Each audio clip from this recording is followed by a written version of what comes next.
This is the official announcement regarding public notice of meeting. Notice of the time and place of these committee meetings was publicized by notifying the area news media, by updating the OPPD website, and by mailing such notice to each of the district's directors on February 7th, 2018. And we'll start off today with finance. Mick? We'll do a quick safety briefing if you wouldn't mind. So thank you. You're on the 10th floor, ninth floor of the west side of Energy Plaza. And the event, we have to exit this building. We would exit, take the elevators all the way down to the main level and exit out on the 17th Street side of the OPPD building. In the event of severe weather, we would actually go all the way down to the basement and be in a secure area at that point in time. The fire extinguisher is right here behind us. There's also one down at the end of the hallway. The restrooms are down the end of this hallway, both men's and women's. The AED and the first aid kit are one on top of each other to the right of the elevators. Is anybody here certified in the use of an AED or in CPR? If we could do that, very good. And could someone call 911 in the event that we need it? So I'm looking at, okay. I'm going to have Kevin call 911 in the event that we need it, if that's all right. And if you have a medical condition, please write it down or tell your neighbor. And I think that concludes the safety briefing. Great, thank you. Thank you. And we'll start off with finance. Mick? Javier? You know, I just hand right off. Thank you, Director Mines. Sure, my pleasure. Good morning, everyone. This is the first financial report for the month for the 2018 fiscal year. This is for the January close. January, it's usually an unusual month for a number of reasons, but mainly because of some of the activity that happens in December that gets accrued in January, and it usually throws things off a little bit. This year is no different, and we had a few other economic events that are compounding some of the results, and I'll talk about those in a minute. Retail revenues for January were pretty much on budget. We're just $300,000 over budget. Off-system sales revenues were $19 million or $5.3 million over budget. We continue to see congestion in the south end of our territory, which gives us different price differentials, and we're obviously trying to sell into the market when it makes sense, and we were able to make $5.3 million more than what we were expecting in the market. Where something notable here to mention is on other income for January. We reported a loss of $500,000, which was $5.6 million under budget. And that loss, the main reason for that loss is on the mark-to-market of our decommissioning fund, our construction fund, and our revenue fund. It's just mark-to-market. Those losses have not been realized, as the Director tried to make me understand. We've talked about this on last week. When the bond market and interest rates started to come up, some of the securities that we have on these funds need to get marked to market, and they lost value, but we didn't lose cash necessarily. It's just the mark to market that explains the majority. It's about $5.2 million, most of the variance, right? Now, these could very well reverse or continue. It all depends on the market, and it depends on our investment strategy. We don't plan to liquidate the majority of those investments. We don't plan to liquidate prior to maturity, so we shouldn't see that big cash impact when they mature. On the O&M side, operation and maintenance expenses for January, there were $29.8 million. That was $3 million over budget. Of that, about half of that, $1.2 million, were SPP fees. This typically happens at the end of the year when, again, congestion is happening in the market, and we get fees assessed to us. $1.2 million were additional SPP fees that we paid. And the other an additional $1.5 million of additional O&M expense is because about $700,000 of that was for claims. We had a higher than usual month for our insurance claims, and so we paid out insurance claims, and paid time off that happened at the end of December that gets accrued into January because of the way the pay periods get charged. So again, this is This part is pretty typical for a January. Pretty much every year we get these effect. The one effect that is not typical is the market move that we had in January that caused the mark-to-market change. Fuel and purchase power expenses for January were $37.6 million, which is $9.6 million over budget. We bought more power in the market than we were budgeting. Which is not necessarily a bad thing. We're buying power in the market when it makes sense. We actually have been derating some of our coal units for economic reasons. When it doesn't make sense for us to have the unit running at full capacity, we don't. And that means that we buy power from the market, and that explains the majority of these additional off-system purchases is when we do these for economic reasons. Other expenses for January were pretty much in line, less than $1 million over budget. That's pretty much, again, not a significant variance that I consider for other expenses. These, in combination, results in net income for January of a loss of $9.7 million, which again, it's mostly explained by the mark-to-market losses. And then the O&M losses and the additional purchase power. I am not overly concerned. Again, the majority of these are non-cash, and we certainly expect to see the change in the market coming here in the spring. But we'll be monitoring these, and we'll report back to the board. Capital expenditures for January were $6.4 million, which is $1.4 million under budget. Obviously a relatively cold January, and we had a snowstorm right in the middle of it, which is diverting a lot of our crews to do storm restoration and diverts them from doing capital projects. But it's really not a big deviation from the budget. And the unrestricted cash balance at the end of January was $441.2 million, which is $70.6 million over budget. This is pretty much in line with, at the end of December, we ended up with a net income of $78 million. You can see that reflected. I understand it's accruals versus cash, but you can see that reflected in the cash that we have at the end of January, which was $70 million above budget. This excludes the $20.5 million that we have on restricted funds from NC2 participants. So the $70.6 million over budget is just our cash. And that concludes my report for January. Any questions? So I'm happy that in your confidence not to be concerned with the market-to-market basis for the deviation. If that were to happen over several months, what kind of reaction would we take, or actions would we take? It depends on which fund. So we have decommissioning funds, we have our capital construction, our revenue fund. If it happened over time, again, it depends on what our strategy is, and our strategy is to buy and hold securities. We're not in the business of trading for speculative purposes. So even if the market continued to in this case, interest rates to go up, the value of our funds would go down, but when you cash those bonds, you get exactly the same face value that you had. So as long as our strategy continues to be a buy and hold, I am not overly concerned.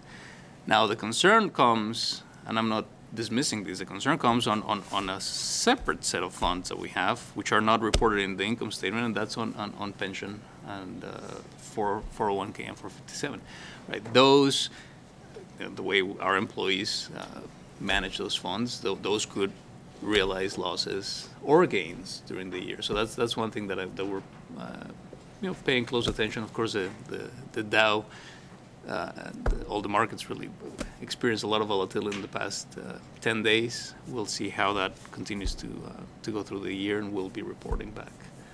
Just more broadly, as we see the financials, what we do on our monthly meeting is to look and identify what are some of those trends, and I think what we've done over the last couple of years, pretty religiously is to make sure that we stay on target. So if we see that trend widening even, then we'll probably take internal steps to look at additional cost reductions or delays or deferrals and what are the impacts of those and what they may look like, just to make sure that we maintain. But I think, as Javier said, this is not a cash issue.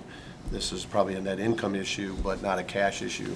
As you see, our cash flows are still very, very high, but we will take those internal measures as we see fit to take those. And each business unit owner will have that accountability to bring those to the team and to look and prioritize which ones we want to delay or defer or reduce, whatever that may look like. So. And I just want to verify, the pension fund is in the other expenses? Nope. No, okay. The pension fund, you mentioned that, and I was a little confused. The way we account for pensions, that is not it does not hit our income statement. Okay, thank you. I didn't think That's it a did. separate fund, You mentioned that, and which I was getting confused. no. Yeah. But even though it's not reported in the income statement, it's something that we pay close attention to because it affects a lot of people.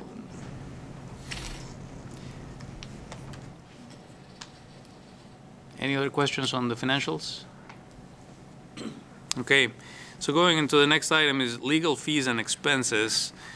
You can see the report in front of you. I can read it to you.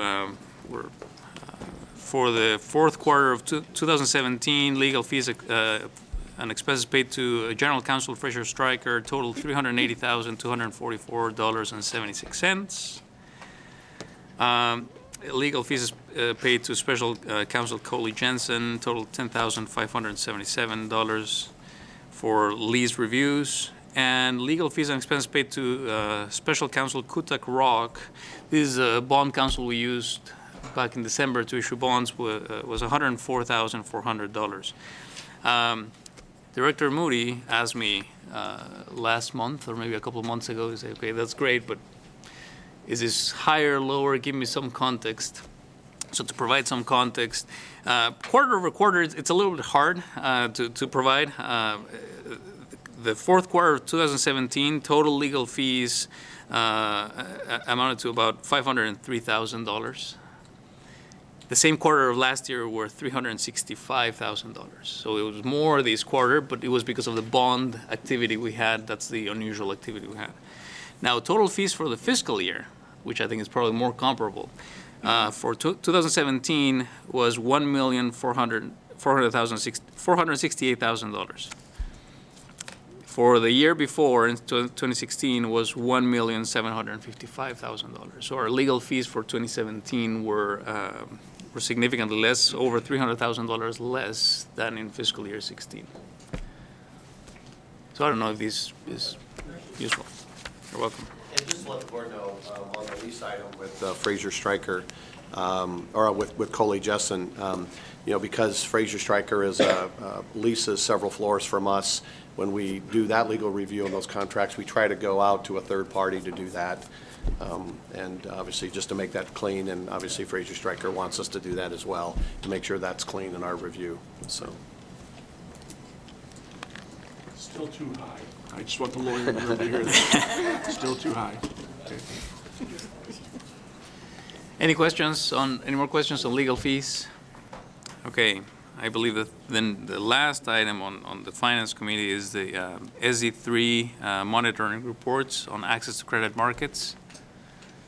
And I don't know if we're going to have it on the screen or... Well, if that's the case, I'm going to stand up over there.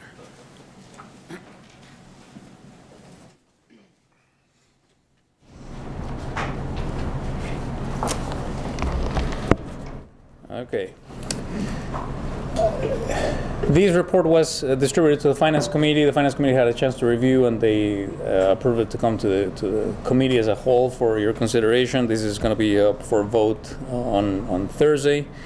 This is one of those strategic directives that are really, really, really important, that you don't want to have a lot of movement, that it's always important for us to have access to credit markets. And I'm happy to report here that everything is looking really, really well. As you probably saw in the recommendation, we're recommending that this strategic directive be approved for the monitoring report. Just a reminder, this is the Strategic Directive 3 as it stands today. In order to achieve a low-cost and flexible cost structure, OPPD shall maintain a financial ratios and targets to ensure efficient and cost-effective access to the credit markets. Therefore, and there are 3 items that the board asked us to do. For OPPD's annual budgets, the board establishes a minimum total debt service coverage ratio of 2 times. Total debt service coverage ratio is defined as revenues less expenses divided by the total annual senior and subordinate lien debt service has to be at least 2 times. Number 2, when making resource decisions, OPPD shall take into consideration long-term revenue requirements, debt-to-equity ratios, minimum risk-adjusted liquidity, that is defined as total cash and unrestricted funds available to meet ongoing daily cash requirements, competitive position, financial risk, and financial flexibility. And last but not least, and my narrative would say that number 1 and number 2 would result in OPPD's goal to maintain a AA credit rating with the credit rating agencies consistent with the above expectations. This is in combination what gives us access to capital markets. The best proof of that was this past December where we were working on a bond issue. Market conditions were right. We decided on a Thursday afternoon that it would be advantageous for OPPD to float an over $200 million bond on Monday, right? We had less than 48 hours of business days to go into the market, and we went into the market and we got significantly more demand than we had bonds to sell. And to me, that speaks volumes on the access we have to capital markets based on our strong ratings and financial metrics. But let's go into the specifics. Number 1, for OPPD's annual budgets, the debt service coverage ratio of 2 times. This shows our historic coverage ratio of above 2 times in 4 out of the 5 previous years. And in 2018, our corporate operating plan was designed specifically around this metric. I would say this is the most important, if not one of the most important metrics that we use to build our budgets. I'm confident that we should be able to keep that 2 times coverage ratio for 2018. When making resource decisions, we'll take into consideration all the factors that I read earlier. These resource decisions are made through the corporate operating plan, taking into account a wide variety of strategic directives, but probably important to mention here is our competitive position in establishing rates. That ties to Strategic Directive 2 on rates, operational requirement and reliability, Strategic Directive 4, and obviously considering enterprise and financial risks on Strategic Directive 15.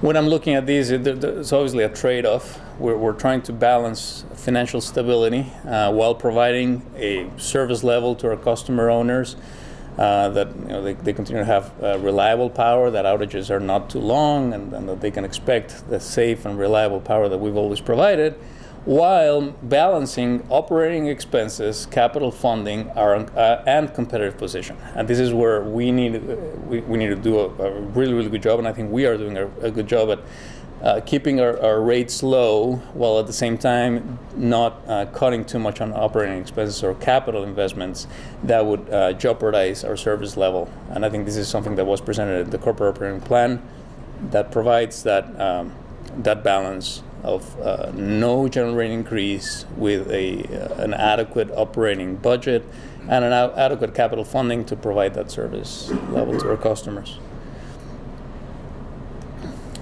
Now, debt to equity ratio, these we had been historically in the low 50%. This is how much debt you owe compared to the assets you own.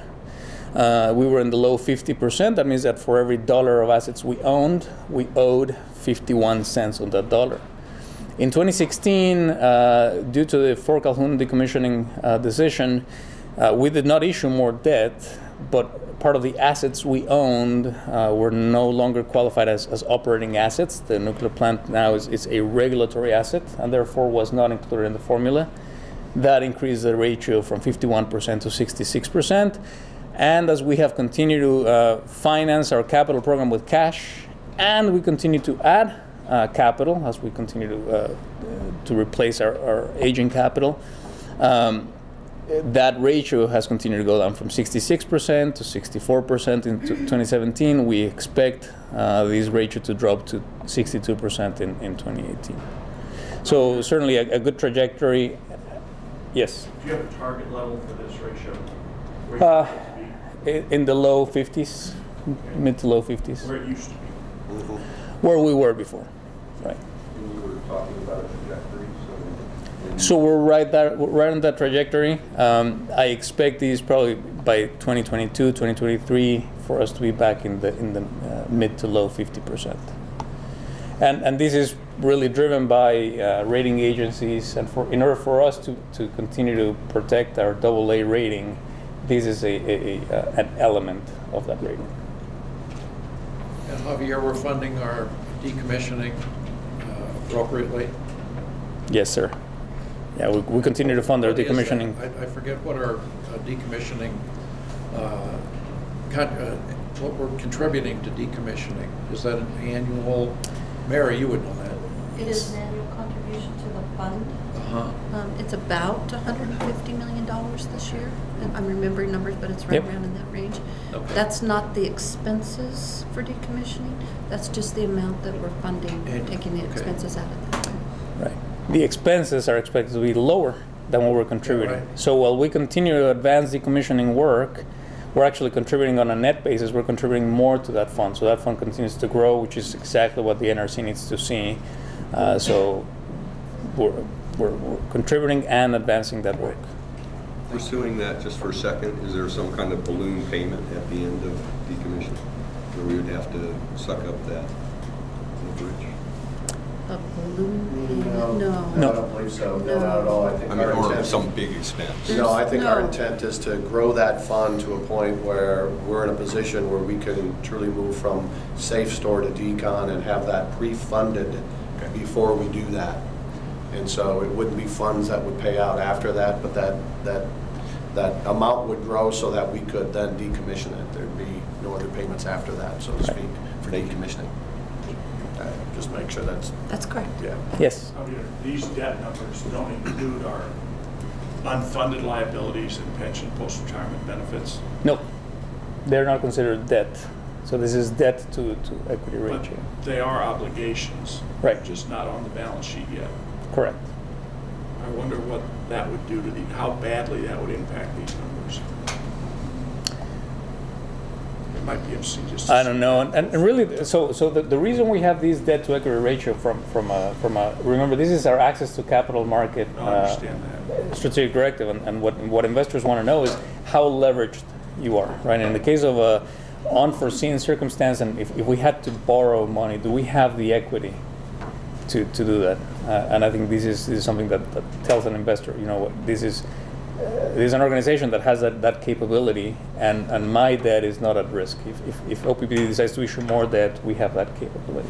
I will tell you, the conversations we've had with the rating agencies in the past is, I mean, they certainly look at those liabilities, certainly, and would say that we're well positioned. We're doing the things that we need to do. We're meeting our annual required contributions to the funds. We have the right, I think, conservative approach in looking at our funding those liabilities, and we just had a conversation with a couple other public entities. I think we moved our kind of actuarial percentage rates lower over a period of years, and others are still up in the 8.5% returns. And so, you know, that may be good for this year, but over the long time, we've been very conservative. And I think that's what they look at, is saying you're doing all the right stuff, you're funding it in the right manner, you're meeting your annual required contributions. And so that gives us and them confidence that we're doing the right things on those liability funds. And what was the rate that we decreased it to as far as the actual raise? 7%? 7, I think, is what I recall. 7, John, yeah. Yeah, which I agree is the right thing to do. Yeah. This is a topic that's kind of broadly ignored in the United States because it's like over $100 trillion nationally, So compared to the rest of the country, we're in reasonably good shape. We're profitable. We have strong cash, strong balance sheet, but it's still a pretty big number. And I just don't want to take our eye off that at all. Agreed. I sent an article to all the directors about that, as far as funding and the percentages and. Yeah. I had the opportunity to testify at the legislature back in December, where they had us and many other public entities testifying about their pension funding, and it was relatively easy testimony for OPPD, because we have been doing the right things. We have been modifying our mortality tables, our discount rates being on the conservative side, and our funding continues to increase. That was not the case for the other governmental entities. So when we testified, our testimony lasted for about 45 seconds, and they said, yeah, you're doing the right things. Okay, days liquidity, how much cash we have on hand. This is important for us. Of course, the more cash you have on hand, the better your credit, but it's also the more cash you have on hand. It's expensive to have cash on hand, especially in this environment. So we want to reach a balance of strong base cash on hand that help us mitigate risks that we have at the district. You can see that our cash is typically measured compared to the size of your expenses. How much cash you have, it depends on how much you have to spend on any given year. The way to tie those two concepts together is through days liquidity. Basically, what this says is, if revenue stopped coming through the door today, how many days would the utility be able to operate with the cash you have on hand, unrestricted cash you have on hand? Does not take into account pensions or 401ks, those are restricted. But unrestricted cash would allow us to operate for 174 days in 2016, went up to 235 days in 2017, and we expect that to remain at that level for 2018. Utilities of our size, of our credit rating, typically have days cash on hand that are in the 250 to 260 days cash. So while this seems like certainly a good an improvement on our days cash, we are still on the lower end compared to other utilities our size. But it's certainly something that we're enjoying, and our rating agencies are giving us credit for having this improvement on our liquidity position. Competitive position. This really what the strategic directive 3 is trying to say is your economy strong? Are you competitive in the market? Now, we have a separate strategic directive that talks about rates and affordability, and we just revised that in the past few months. So while this is not the focus of this strategic directive, really what it's trying to say is, do you have a strong economy? Historically, we have measured that by our competitive position and rates, but that's not necessarily the only thing that rating agencies are looking for. But if we were measured by competitive position, the way we have measured in the past is looking at the regional average, measured as cents per kilowatt hour, compared to OPPD's cents per kilowatt hour, and how much below the regional average we have been. This is a lagging indicator. This is one of the reasons why I don't necessarily like this indicator, because it tells you how you compared a year and a half ago. It doesn't really tell you what you're doing today and how that's affecting your competitive position today. The Energy Information Agency shares that information, again, lagging about a year or sometimes a year and a half ago. What's really, really important for us, and this is probably the core of why we modified our strategic directive 2, was to show what can we do today, what are we doing today to make us competitive. And what we are doing today is committing to the no general rate increase result. We believe that alone should help us achieve a more competitive status compared to the regional average. When will we know? In a year or 2 years, when the 2017 and 2018 information comes in. But what we know today is that we had rate increases pretty much for every single of those years that you see in there. Our first year with a no general rate increase was 2017, and 2018 is our second year. So I fully expect that these numbers will be much better just by virtue of us not increasing rates and the region on average having inflationary pressures that arguably resulted in rate increases. But I do think one force is going to maybe narrow that gap. And I think the IRUs are under big pressure to give the tax savings back. Yep. Because it's a pretty significant tax. And we will monitor that. I think that's something that's very much in the radar of a lot of public utilities. That is probably the immediate effect, but there might be mid and long-term effects that IOUs may have on the way they can depreciate assets, no longer being able to do accelerated depreciation. So I'm really interested, and it's a topic that I am studying, and my team is studying in more depth to see what that competitiveness position is gonna look for us in the short term and in the long term. I think we should. It may narrow our. Correct. Yeah, for sure. Yeah. It's interesting, in a couple of jurisdictions, people had rate increases that were in the 5 to 6 to 8% range, and they reduced it to 6% from 8 to 6, saying that that's how they're going to capture the reduction is because of the tax plan changes. And but we still see that upward trend in PUC jurisdictions. I'm not sure the ratepayers are going to buy that. Yeah. It's a little bit of a game, I think. But well, that's why I think it's kind of important that the difference between the two is that they have to go through their regulatory process, and the voters get to vote you, and you get to make that determination here. So it is certainly a difference. I also think inflation is going to affect us just as the same as it'll affect everybody. Our input costs and our labor costs will have upward pressure. Inflation does not discriminate between IOUs or public power. And so, Javier, I thought in previous years the rate comparisons we've seen have been a little bit more timely than this. I don't. Has it always been estimates, I guess, or it's always lagged this far behind? It's always lagged behind. Yeah. Yeah, we had some data with IHS and somebody else that was doing that stopped doing that, and it was really then moved to EIA, I believe, and that's the lagging indicator. Same data, just lagging. IHS used to do it quicker and faster. Right. They stopped doing that service, and then EIA began to pick right, and we're certainly not moving away from that comparison until the board tells us. But again, I wanted to show the data we have as of 2016, which is the latest official data, but I did not want to discount the fact that we have already achieved 2 years in a row of a no general rate increase, which is very positive in the district's opinion to contribute to competitiveness. So help me understand what we mean by competitive position. In this case, when we're talking about access to markets, are we not saying that we're competing against other bonds, I guess, for investor dollars? Is that what we're saying? What we're saying is, does the economy have the strength, really, from a credit perspective, from an access to market perspective? Investors want to know, is your economy strong enough?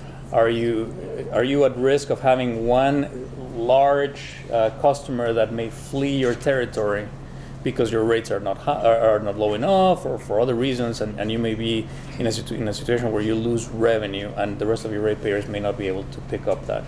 That's a competitiveness from a access to markets perspective. Right. So what I think I'm hearing is that it's the investor's determination.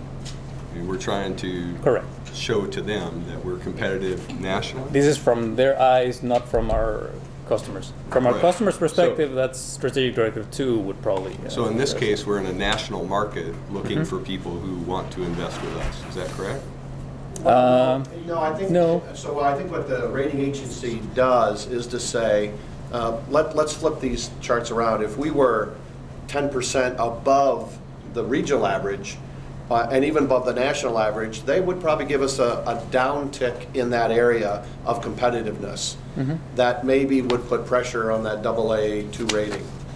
In this case, we get an uptick in that because our rates are lower than the regional average by X%, but they're even lower more nationally, right? So it's really more about, are you competitive in your rate structure that won't negatively impact the economics in your region or in your in your jurisdiction, I So think we currently have here. Let me quote, maybe perhaps this would help, from our latest Moody's report, which we received in November for our December bond sale. When I talked about our economy, and it says, OPPD's retail rates are relatively competitive against other utilities that service retail load in the region. Rates have risen in recent years, but are expected to moderate in the future. OPPD maintains a diverse revenue mix that contributes to OPPD's credit strength, as it is not reliant on one customer type and has a declining reliance on wholesale revenues. That's how they're looking at our competitiveness. And that's what Moody's report? Correct. Their evaluation of OPPD's bondworthiness? Yes. Yeah, okay. All right. So that results in what I just mentioned. We currently have two ratings from both Moody's Investor Service and Standard & Poor's, and they have been stable for a number of years, which is a good thing. We're all the time trying to talk to them and exploring opportunities to improve our financial strength and the view they have of us, but stable is pretty good with them, and that's really in alignment with what the strategic directive, we had that third bullet point. OPPD's goal is to maintain a AA credit rating with the credit rating agencies consistent with the above expectations, and this is, I'm really happy to report that we continue to have our ratings strong and maintained that way. So for those reasons, the Finance, Insurance, and Audit Committee has reviewed. The recommendation is for the Finance, Insurance, and Audit Committee that have reviewed and accepted this monitoring report for SD3 and recommends that the board find OPPD to be sufficiently in compliance with board policy SD3. That's for the board's consideration on Thursday. And with that, I'm happy to answer any additional questions you may have.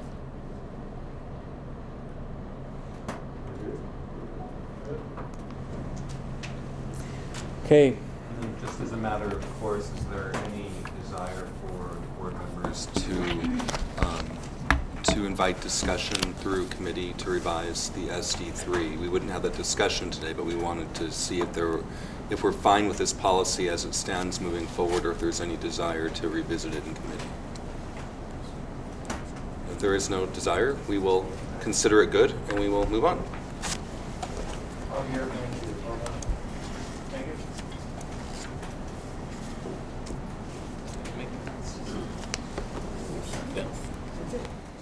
Yeah, okay.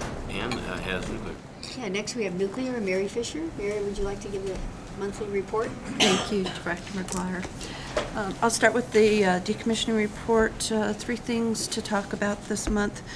We have completed a review of our security plans. We went out and spoke with the NRC earlier this year just to brief them on what our current methodology is and our plans going forward to make sure that the security plan meets the requirements of our decommissioning plan, and so those two need to come together, and that's the work that we've been doing. Nuclear Regulatory Commission stays involved in this. They make sure that we meet all our security requirements, so it's important for us to get their feedback early on in our planning stages. So that was completed over the past month. We've also moved our asbestos project from the turbine building into the reactor containment. And that has taken a bit of time, and the reason reactor controlled area, and that takes a bit of time because you have to rebuild all of the enclosures to accommodate that. And in addition to that, we went into an extensive sampling program to make sure we knew which insulation was asbestos and which was not. And so those have been marked and sampled at this point in time. So that's ongoing. We'll continue to do that throughout the year, just moving from area to area to remove asbestos within the reactor controlled area. And then finally, we've been working on our fire protection program. This is probably one of the last major systems until the fuel is out of the pool that we look to downgrade. We have to do that after our April 7th date, where the Commission has given us permission to downgrade all of our emergency response plans. Fire protection programs goes with that. What we're doing is maintaining enough of a fire protection program where we can downgrade to having a local fire response team from communities, Fort Calhoun, Blair respond as opposed to doing it on site. And so that's really the goal of this program. While we can do it April 7th, it will take some time to downgrade that program and to make sure we do it appropriately, continue to meet all the requirements of the NRC. I expect us to be down into where we have a local community, local fire departments responding sometime over the summer. So that program is ongoing as well. One other thing I'd like to just sort of expand on is that one of the other reasons that the asbestos projects was slowed down because you sort of temporarily reassigned some of the workforce. If you can explain that, I think it's a good use of the workforce and how you did it. If you can explain the incident there. Yeah, in this particular circumstance, the higher priority work here was actually safety work. Part of that was snow removal, which we've taken that on internally as opposed to hiring a contractor. So that was probably the largest portion here. If, for instance, we have a safety issue that comes about, we'll take them and reassign them to that, take care of the safety issue, and then go back.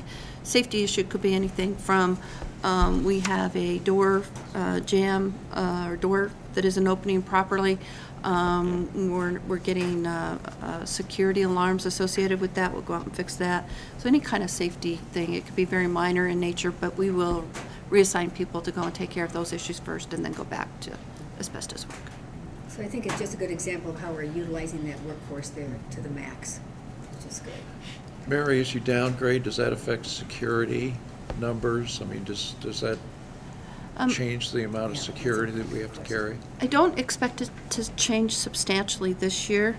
As we move forward, we think we'll do the security downgrades in 3 components. One we did last year, one we'll do this year. The third one will be after the fuel is all loaded on the in dry cask and on the out in the independent spent fuel storage installation. So they have to be consistent with the requirements from the Nuclear Regulatory Commission. I don't anticipate a lot of change in the security workforce this year. Got it. Yeah, security, we've been doing a lot, security has been doing a lot of overtime, and the idea is that perhaps there'll be no more overtime with this now. This will help take care of a lot of the overtime that we have, not all of it, but a substantial portion of that, which will give us better working conditions for our security workforce. Good. And we've actually done some other security-related elements, including a new group or a new cohort of trainees that have reduced that overtime pretty significantly. We did that last summer in an attempt to get that down.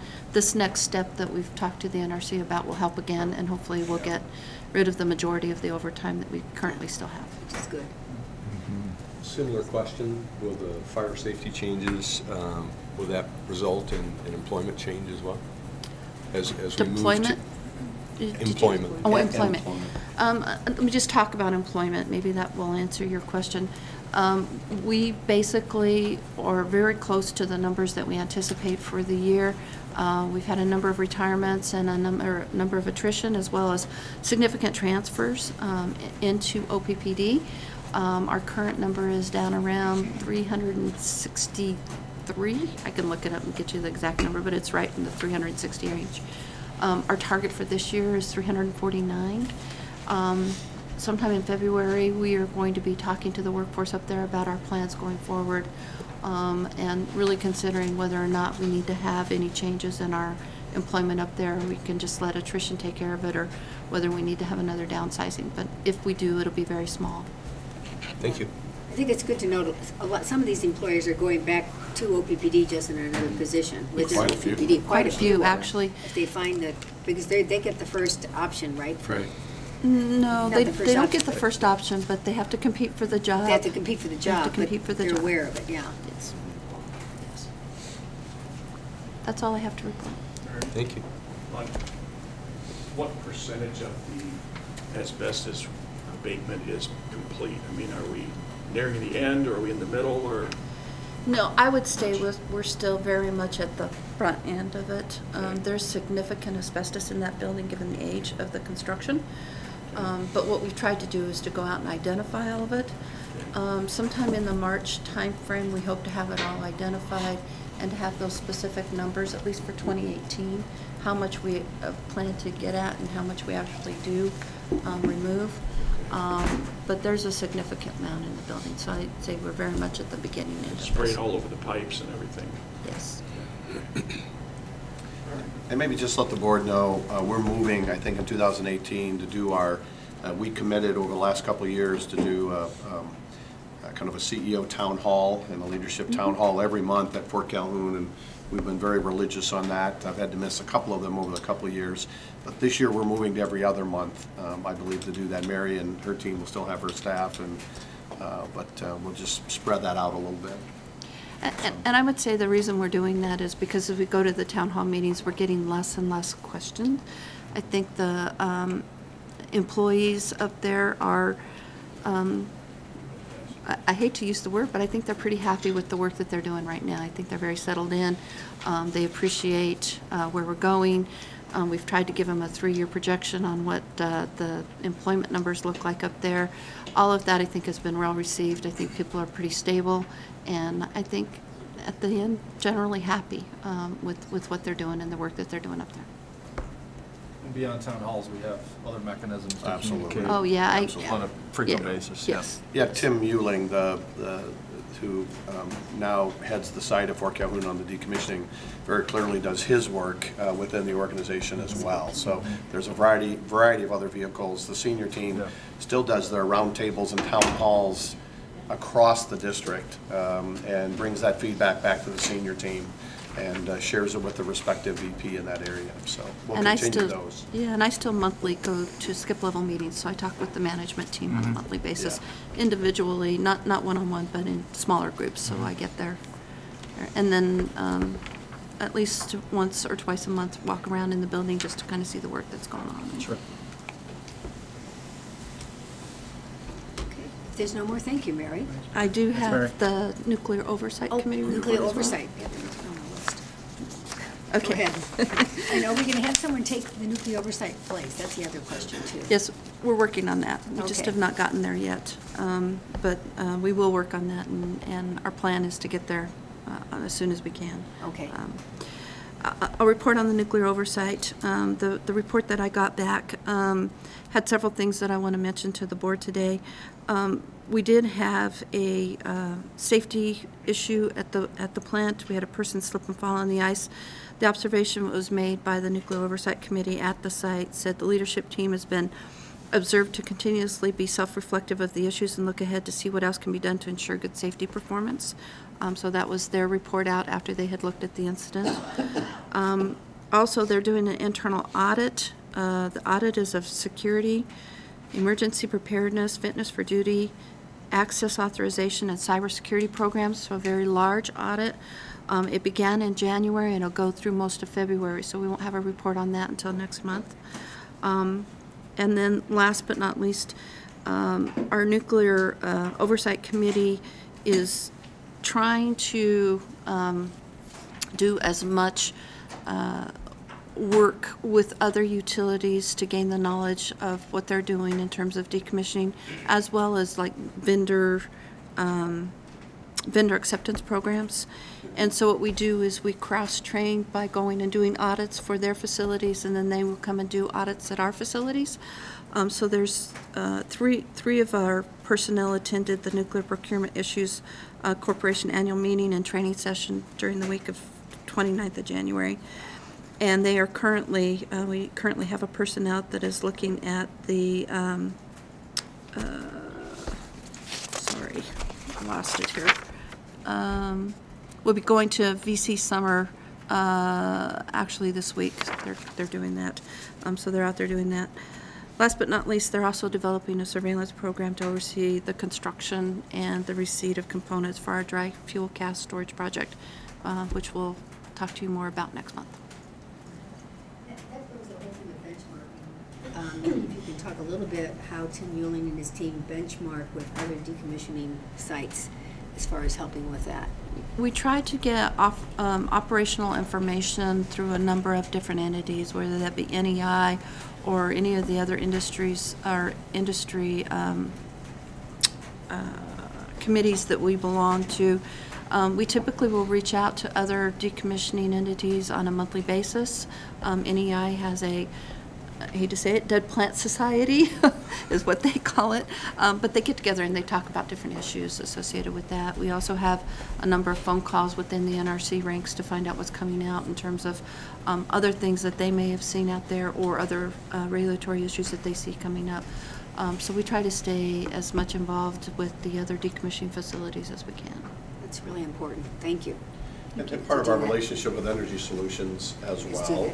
And even our Decommissioning Oversight Committee gives us that insight as well on other places that they've been to see what other plants are doing that could provide some assistance to us as well.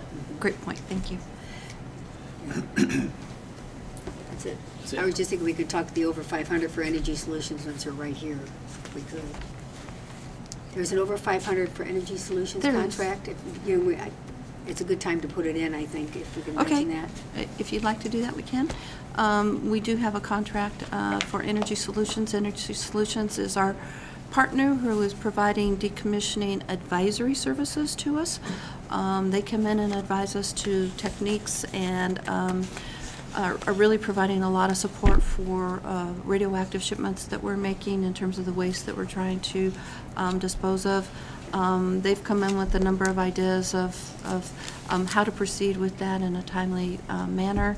They've advised us on things like regulatory submittals, so just a whole variety of services that they've been providing to us. They have 6 equivalent full-time people at the site. And then their management team comes in periodically to review what we're doing and to give us suggestions, as well as supporting us in the week when the Decommissioning Oversight Committee is in. So they provide a number of services to us. That's good. So and 6 people on site? 6 full-time equivalent. And the reason I say full-time equivalent is they've been really good in working with us. For instance, at one point in time we needed electrical engineering support, and so they brought in some engineers to help us with that. At one point in time we needed somebody that was doing project control support, and so they brought in someone to help us with that. So they've been very flexible. So it's not always the same 6 people, but it is an equivalent of 6 people. How much is the contract? It's $5.2 million. Annually? Annually. Okay. How does that compare to what we paid them the year prior? And are we negotiating sort of a slightly different scope of work each year, or is this scope of work? We are not negotiating a slightly different work. What we are doing is saying we need the advisory services to go with the work that we're doing. Mm-hmm. And so, as I said, if we need a different skill type, we tell them, we anticipate that, we ask them to bring that in. Right. And so they've been, like I said, very flexible in working with us to help us. They're very involved in our scheduling, so they know what the work is and what the priorities for the work are. And so they've been advising us as to the support that they could provide on that as well. So it's a two-way street. They provide us with both. And sorry, the first question, how does the 5.2 compare to the year prior? It was the same last year. Same last year. So we're basically expecting 5.2 for a few years in a row here.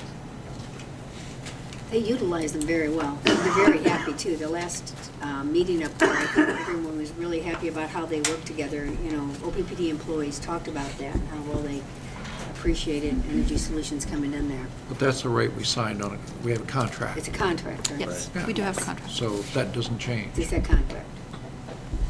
Just to go to what Ann said during the DOC, I think our last DOC, I just asked a question to the team with Energy Solutions in the room, which is kind of like how is Energy Solutions providing their services, right? It's an opportunity for them to share pretty directly with the management team, board members that happen to be there, and it was very good comments. And I think if you talk to the individuals, they would say we certainly save time and money in their expertise and their knowledge very clearly. So I think it's been a very good contract, and Mary's done a great job of managing it and them. So and avoid problems. Exactly. Right. Yes. Which is huge. Yeah. Thank you, Mary. Appreciate that. Is that good there? That is it. Real good. Okay, I'll handle public information. We have We have two items. The first one is is Tom Richards' report on the activities done in the Nebraska legislature. And I'm going to ask everyone to let Tom go ahead and go through all the bills and to complete his report before we start questioning him about individual legislation. It'll probably flow a little bit better that way. Thank you, Mr. Chairman. Good morning. Morning. Good morning. The 2018 legislation, I think you have the matrix loaded on your gadgets, as Senator Chambers calls them, so you can follow along. Gadgets. The gadgets. We're on the 26th day of the legislature. It's a 60-day session. Hearings will wind up on February 27th. Priority bills will be designated. Priority bills are basically not guaranteed, but have a high likelihood that they'll at least have some floor time for debate before the legislature. You know, we're almost halfway through the process already, so it's going to be a short session. Senator Chambers basically is the gatekeeper of what moves through the legislature, and he's been keeping the gate very well. And you know, not a lot of things moving at this point, but when we go to full days, which will happen around March 1st, there'll be full day debates. Right now there's half-day debates, and then half the day is held in hearings. So just to give you a quick overview of what's going on a high level, the tracking sheet that you have before you, just to give you a quick update on how it works, you'll see the bill number, the introducer, what the bill originally did, what our proposed position is, what the status is at this point, and then just some quick notes on rationale, how we arrived at the decision. As you go forward on these legislative reports under the status sheet on a weekly basis, you'll get these, and the things that have changed will show up in the status sheet, and they will be highlighted, so you'll be able to kind of, if there's an amendment filed or something that's taking place, somebody's going to testify, you'll see that in the status portion of the tracking sheet that you have. So I'm going to quickly move through the bills and then leave time for questions as we wind up. LB 693 was introduced by Senator Blood. It's a bill to regulate drones. OPPD worked with Senator Blood to make sure utilities for our operations are exempt. We worked with her. There was a clause in it that basically said a 24-hour notice needed to be given to schools. Sometimes we do not have that much lead time on work that we're doing. And we worked with Senator Blood and Danny Lenahan and Mike Wilson gave us input. She took those things out, and at this point we're not opposed to the bill, we're not supporting the bill, but we're neutral on it as it moves forward. 722 is a bill by Senator Wayne. Requires electric utilities in Nebraska that have 50% of their service territory in the state of Nebraska to provide 20% renewable energy by the year 2020. There's only one utility in Nebraska that fits that category, and that's NPPD. We're not normally in the business of telling utilities what to do. We're going to propose a neutral position on this. The hearing is going to be late in the session, and the NPA is opposed to the bill, and there'll be a lot of opposition as it moves forward. 723 is the net metering bill. Basically, this bill by Senator Wayne moves it from 25 kW cap to 100 kW cap. We are doing a lot of internal discussion about net metering. Our recommended position at this point is to oppose the bill. The hearing is going to be next week. 752 is a bill by Senator Brewer that originally drafted would have not allowed our right-of-ways to be used for customers that were of a private nature. He has since amended the bill, and basically what he's doing now with the bill is saying if you're a renewable energy project, the current law says that you can use eminent domain of the power districts to get the generation tie from the wind farms to the transmission systems. His bill now proposes to eliminate that provision in the private renewable energy law to not allow eminent domain to be used by a public power district to get that generation tie to a wind project. 763 is a bill that was introduced on behalf of OPPD that basically creates a misdemeanor offense of obstructing a public power worker and creates a penalty for that. Outlines when it could be used in the maintenance, construction, distribution, functions of the utility. Doesn't get into political decisions. You know, it outlines what it can be used for, and it's a very strict interpretation of how that can operate. We're going to have a hearing next week on the 21st. I've already kind of prepared some testimony, and we'll give some high-level comments to the Judiciary Committee to try to move the bill forward. So we move to 820. 820 was introduced by Senator Hughes on behalf of the Power Review Board. There's a filing requirement for renewable energy projects that you have to file 30 days before the Power Review Board before you commence construction. That's all that has to happen. It's not a regulatory approval, but a lot of renewable projects don't file with the Power Review Board. Tim Texel has basically turned his head and said, you know, at this point I'm going to let them skate, but came to the NPA early on and said, you know, we're going to have to introduce a law to create a penalty and some processes if people start doing renewable energy projects without taking them to the Power Review Board for that 30-day notice. The industry supports, the industry is neutral on that bill. My recommendation to senior management has been that we be neutral as well.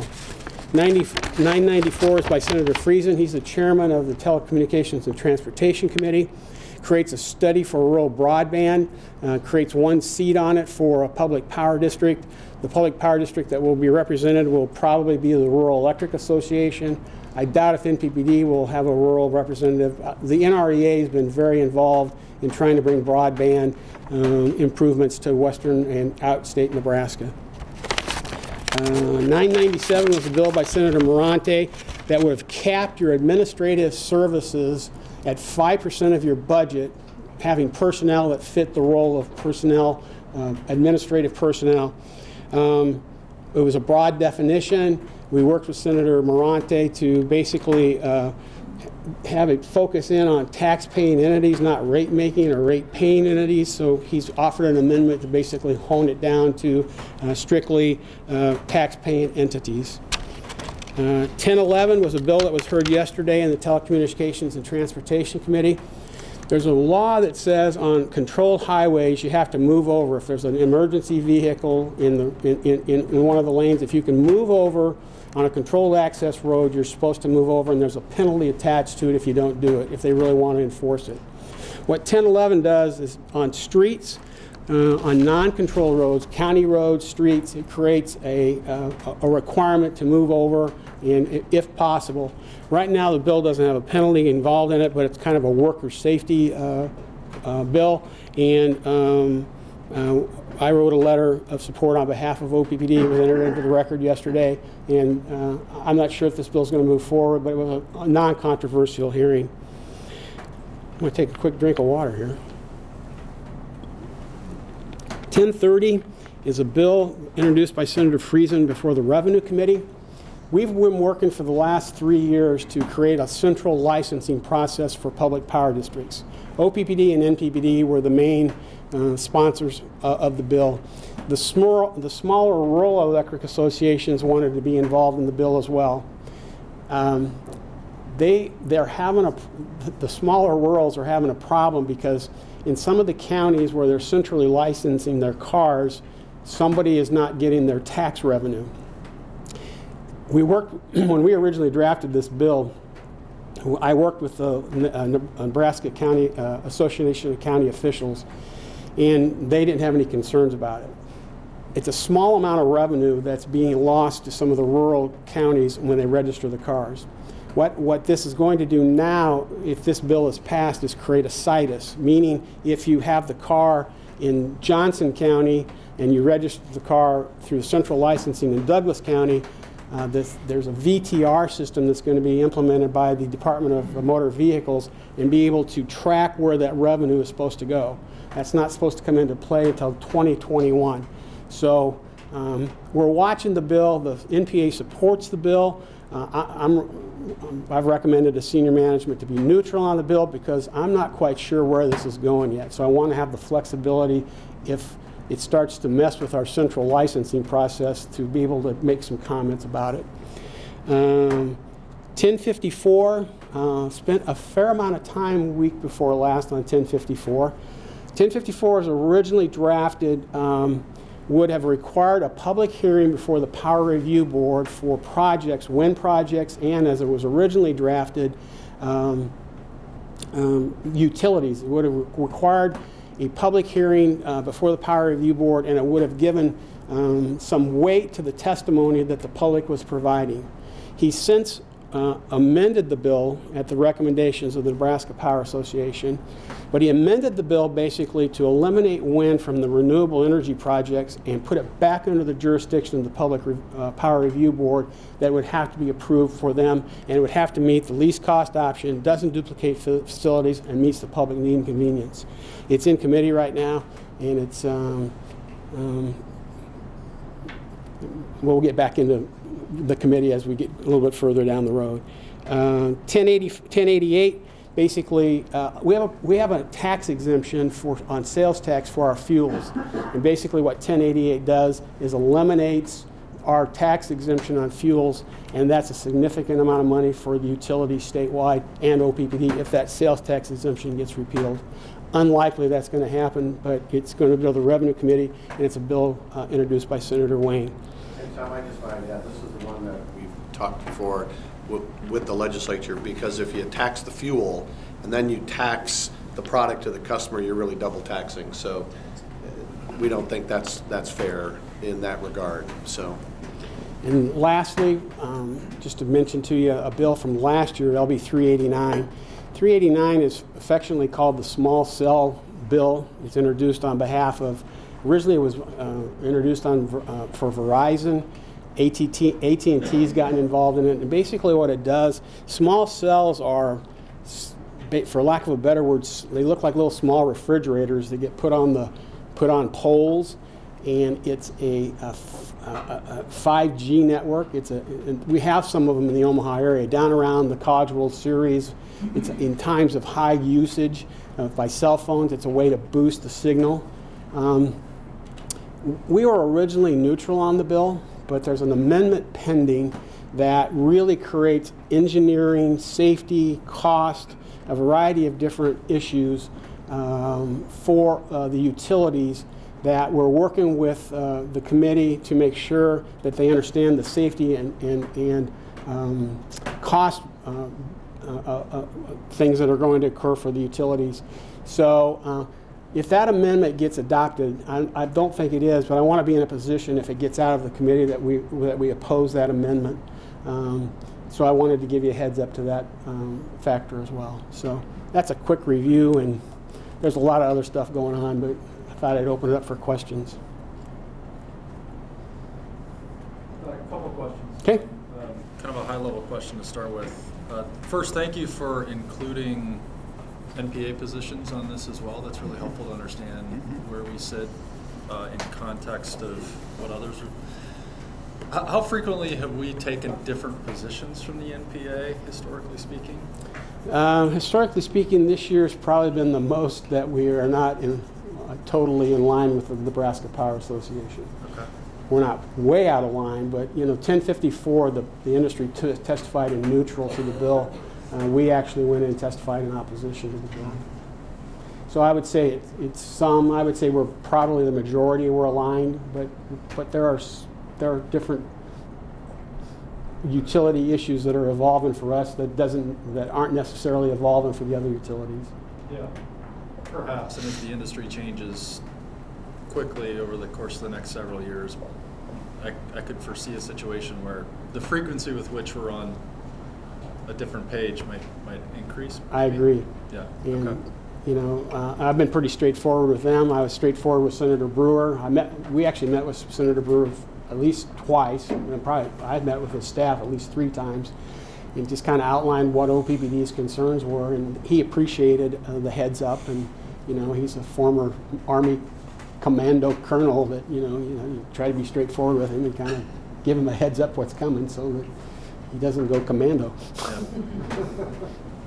We have great respect for Senator Brewer. I mean, just as a person and what he's done, but he's trying to represent, you know, his constituents in his area as well. I think, as Tom testified, which we've heard some great comments about and had the opportunity to see it on video, because he was hit pretty hard with some questions and things like that. Did a great job, but I think our perspective is, one, I mean, we have in the marketplace today, we're looking for additional wind, as the board all knows. And we continually have ongoing additional economic development projects that are looking at the desire to do what Facebook has done. And so for our perspective, it was really important to kind of oppose the NPA's position in this regard, because it's in the best interest of OPPD's customers. And personally, as we've shared, I think it's in the best interest of the state. I mean, we talk about we don't have revenues in property taxes, revenues and sales taxes, and boy, if you eliminate that kind of growth and development in a state that has a lot of wind, I think it's not good for the state. And, you know, but obviously people have different opinions. You try to balance all of those in that way. So I think we did a good job of kind of noodling through the process. And as that bill changed, Tom and Lisa and the team were directly involved in what was going on. I think they did just an exceptional job and tried to keep you all informed as we kind of got to that point. So, thank you for the updates. I appreciate that. I have a few questions. Yeah. LB 722, we're neutral on, but because it only affects NPPD, but why aren't we opposing it in solidarity with NPPD? Because it isn't a great leap down the road for them to sweep us in also. I think the answer to that question is we already meet those goals. We meet the goals as they're drafted, and traditionally we don't lobby things that don't have an impact on us. So that's the answer to that one. I mean, we're already at the threshold of 20%, probably more. I think as we saw some of these more important legislative bills in place, I think we wanted to make sure we picked our right battles and recognize we only have so much ammunition in the course of even a short session. And this was one where, you know, the NPA will take and the rules will take their role, and you know, we're certainly not going to not support it, but you know, we're not going to oppose it. So okay, well, I mean, I just hesitate any time we're legislated, our industry's legislated towards something, because I know how they slowly boil you. Yeah. Okay, and so that concerns me. LB 392, why aren't we supporting that? It's kind of a pro-wind. And Director Trenna, real quick on that other one, I think we also try to take a look at 722, whether or not there's a likelihood of that to pass. And so we try to value that, and do we think it's really going to go anywhere, or do we think it's going to die, and don't. Sure. No, so. Don't expend a lot of energy on something that's low risk. Yeah, I get that. 392, that's a local zoning obligation. We don't normally get into zoning battles, and it was one of those where it really, I don't think it's going to advance out of committee at this point anyway, but it was basically a zoning thing that a local community would have to do. I would say to you that part of the debate that's going on 1054 is that locals are not taking control of the zoning. So for as many people who would support wind-friendly counties, there are as many that would oppose that. So I guess it's one of those that getting in the battle over that is not, I don't see that as a priority for OPPD. All right, my final question on 389. Okay. I would suggest that we oppose that one, because I don't really care for kind of anybody hanging things off of our structures. I mean, we always have the opportunity to negotiate with the telecom that wants to hang some 5G items and either charge them or don't charge them, but I'd rather be in control of our own equipment than have the state say if they want to hang it, they can hang it. Yeah, I think from the original bill, this was a last year's bill, we were Right. kind of neutral because it didn't have this Onerous. proposed onerous amendment language, and I think you may see if that amendment language picks up some speed, that will move from neutral to opposed, just for those reasons. Because it doesn't allow the flexibility for us to determine what's safe and not safe, and what make-ready things we need to do, and very short time to make adjustments. And we want to stay in control of that power space very clearly. Basically, it creates a private use of public facilities, and no other private use, telecoms, cables, they don't have that ability at this point. Yeah. And the intent is to create a standard across the state. And there are issues if you do that. Obviously, there's preemption of local government. And on the other hand, providers of 5G would like to have the same conditions all across the state. Yeah. So I think there's two sides to it, but that bill is locked up. It's likely not going anywhere. I tend to agree with you. There's a national movement to try to get standards across the whole United States, and part of what's going on is the FCC may intervene in this and take it on a federal level anyway. It's going on all across the United States. But the way the amendment is drafted, engineering, safety, 5G, it's a lot of onerous activity. I'm fully supportive of the technology, but they can't just go hang it on Verizon's towers because they need somewhere to hang it. So I don't know why they should be able to just hang it on our structures. I understand it's being miniaturized and it's the next advancement, but I guess I feel a little protective of our equipment. I don't want strangers climbing poles and hanging stuff on them. So I don't care if they slap a concert sheet 1120 on the pole. But $1140 a year, and Lincoln is $2,000 a pole per year. That's the dilemma these guys are running into. Yeah. So they want something standard, but I think we need to control our own facilities. We really use, I think, FCC guidelines and basis for our and we have a great working relationship with the telecommunication companies in the way that we do things. I think we're kind of the anomaly here and maybe what they see in other places, but On that note, are there other people that have poles in the city? We own all the power poles. We own all the street lights. you may have Cox Communication have some poles or some sure. limited poles. Sure. I think the street lights are actually owned by the city. Traffic poles, certainly the city would own the traffic and the stoplights. And the sports lighting is probably owned by the stadiums that they're in. Sure. Traffic signals. Yeah. And the highway lighting may be owned by the state. Are there historic The phone? high mast stuff. Historic phone, or phone? There might be some downtown. Certainly in the rural area, you would see that. But in the Typically, they rural- hang on ours most cases. But where we have underground, they still may be overhead in many cases. But I think in the rural, many of them have gone to bury Right. telecom lines. And just lastly, I mentioned 1054 in the committee.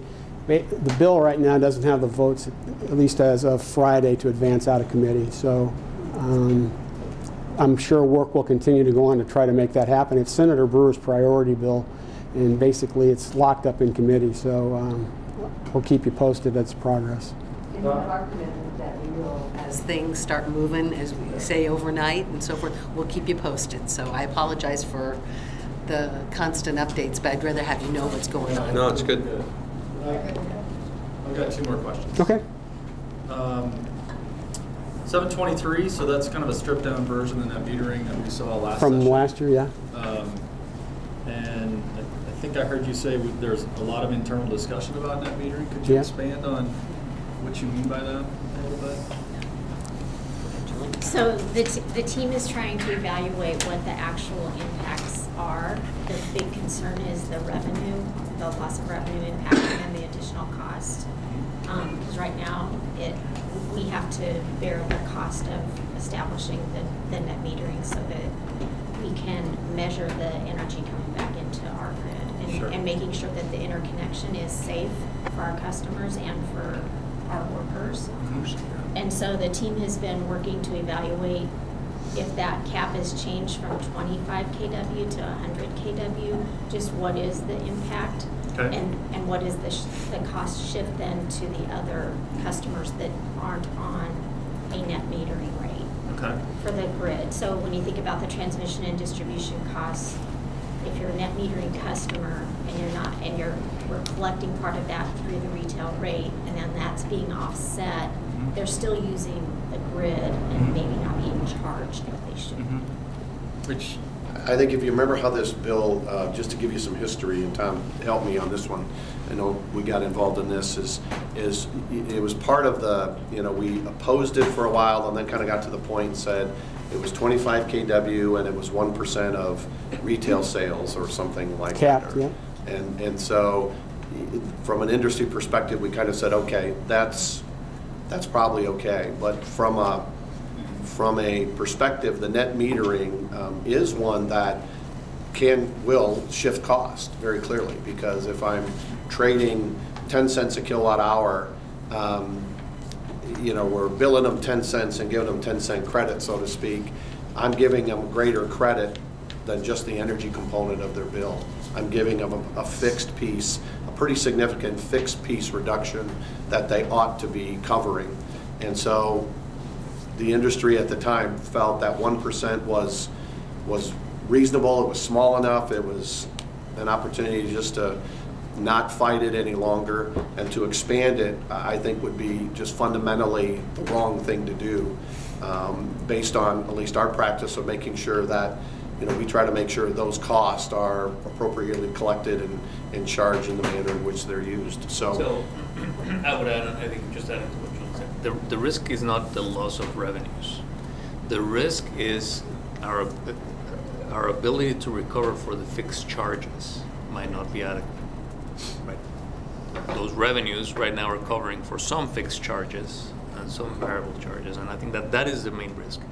If it were variable to variable, that wouldn't necessarily be as big of a risk. No, but the fact that we still have a big portion of the variable charge covering a significant portion of our fixed charges, that is the risk. Could we establish, if this did increase to 50 kilowatts, 100 kilowatts, could we change in our rate process as far as the cost to that customer as far as fixed charges?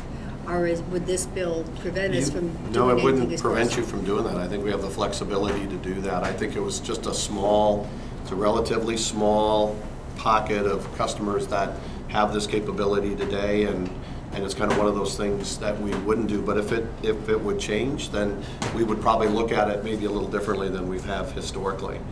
I know as we even have looked at on how we credit customers on kind of avoided cost with the changes that we've made with Fort Calhoun, you will probably see in years coming or in months coming us kind of begin to reduce that, because our avoided cost of energy is much less today than it was historically, but yet we're still providing those credits at a higher level. And so we're just trying to put all those pieces together as we kind of migrate forward. And we'd have to take a look at it and understand the impacts and what that looks like. So what I'm hearing is that we're looking at this primarily, if not exclusively, through the lens of what if we're required to go up to 100, rather than what if we proactively on our own decide to change what the rate schedule looks like and go up on our own, right? Is this more about risk mitigation, or are we actually looking at the rate and thinking about what do our customers want, what are our owners' desires, and what's the potential for us in the future as we've talked about, as the industry shifts and grows and changes and gets more distributed? I think there's a differentiation, and Wendell can correct me if I'm wrong, but I think a customer can go beyond the 25, they can go beyond the 100. It's just that they're not, then they're having to reimburse us for the metering, the interconnection, and they may be subject to standby charges. So there's some certain things that the net metering law is exempting those customers with those smaller systems from. But the rates, to Tim's point, and what we pay for them, what gets sent back into our system, is totally established by our board, and the basis has typically been based off of that avoided cost. Okay. Which is changing. Because I think this is an interesting strategy. I mean, I think for us, as you've heard some of our integrated energy marketplace pieces, you know, the proactive nature of what we would do may be different on how we would price and package the rate around that. And this is going to be a gross exaggeration, so nobody, you know, jump out of their seats on this. But if we just said, hey, a fixed cost for these customers is $75 a month, and then, you know, we'll pay whatever that avoided differential is to use, it probably wouldn't make any difference to us. We would be agnostic, which is kind of the reason why, as you'll hear later today, on the community solar, we're somewhat agnostic in some of that and how that would look. And that's kind of maybe the push that we're trying to get to. We're not quite there yet. We thought that was too big of a jump in 2015 to get there. And we heard that pretty clearly from customers, heard it pretty clearly from the board. You know, and so our approach has been, you know, let's migrate this and just see how it looks in this current format. But that is one of the conversations we've had in the IEM piece on our kind of residential, so to speak, and small commercial kind of solar. Yeah. See, for me, Julie touched on it. I have a safety concern, because if we suddenly have, you know, if you have a handful of this going on, it's manageable. But if suddenly you have 1,000 of them pumping power back into the system, and you send linemen out to fix a problem, do we have the technology to control the safety for those linemen, that we can shut a circuit down and be assured that they aren't going to get electrocuted, or that somebody in the public isn't getting electrocuted? So for the ones that we know, we do. I think the ones that we don't know, we don't. I think it's a slippery slope. I really do. And we have had customers that connect and they've not went through the process. Yeah. Yeah, if we know we have very strict requirement that they have to meet, and like Tim said, then we know we're good. But the ones we don't know, or we have the ability to disconnect them ourselves remotely. Well, we have that ability. I mean, I think what happens today, if someone runs their generator and plugs it in, we have that backfeed issue today that we may not know someone's running a generator. I think our crews are very astute in one, listening. They can hear when a generator's operating in a neighborhood on a circuit, and then they consider everything live, and that's the approach they have to take. And there are a lot of disconnected mechanisms that they do to make sure that they're safe. Okay. But it's still a concern if we don't know about it to your points.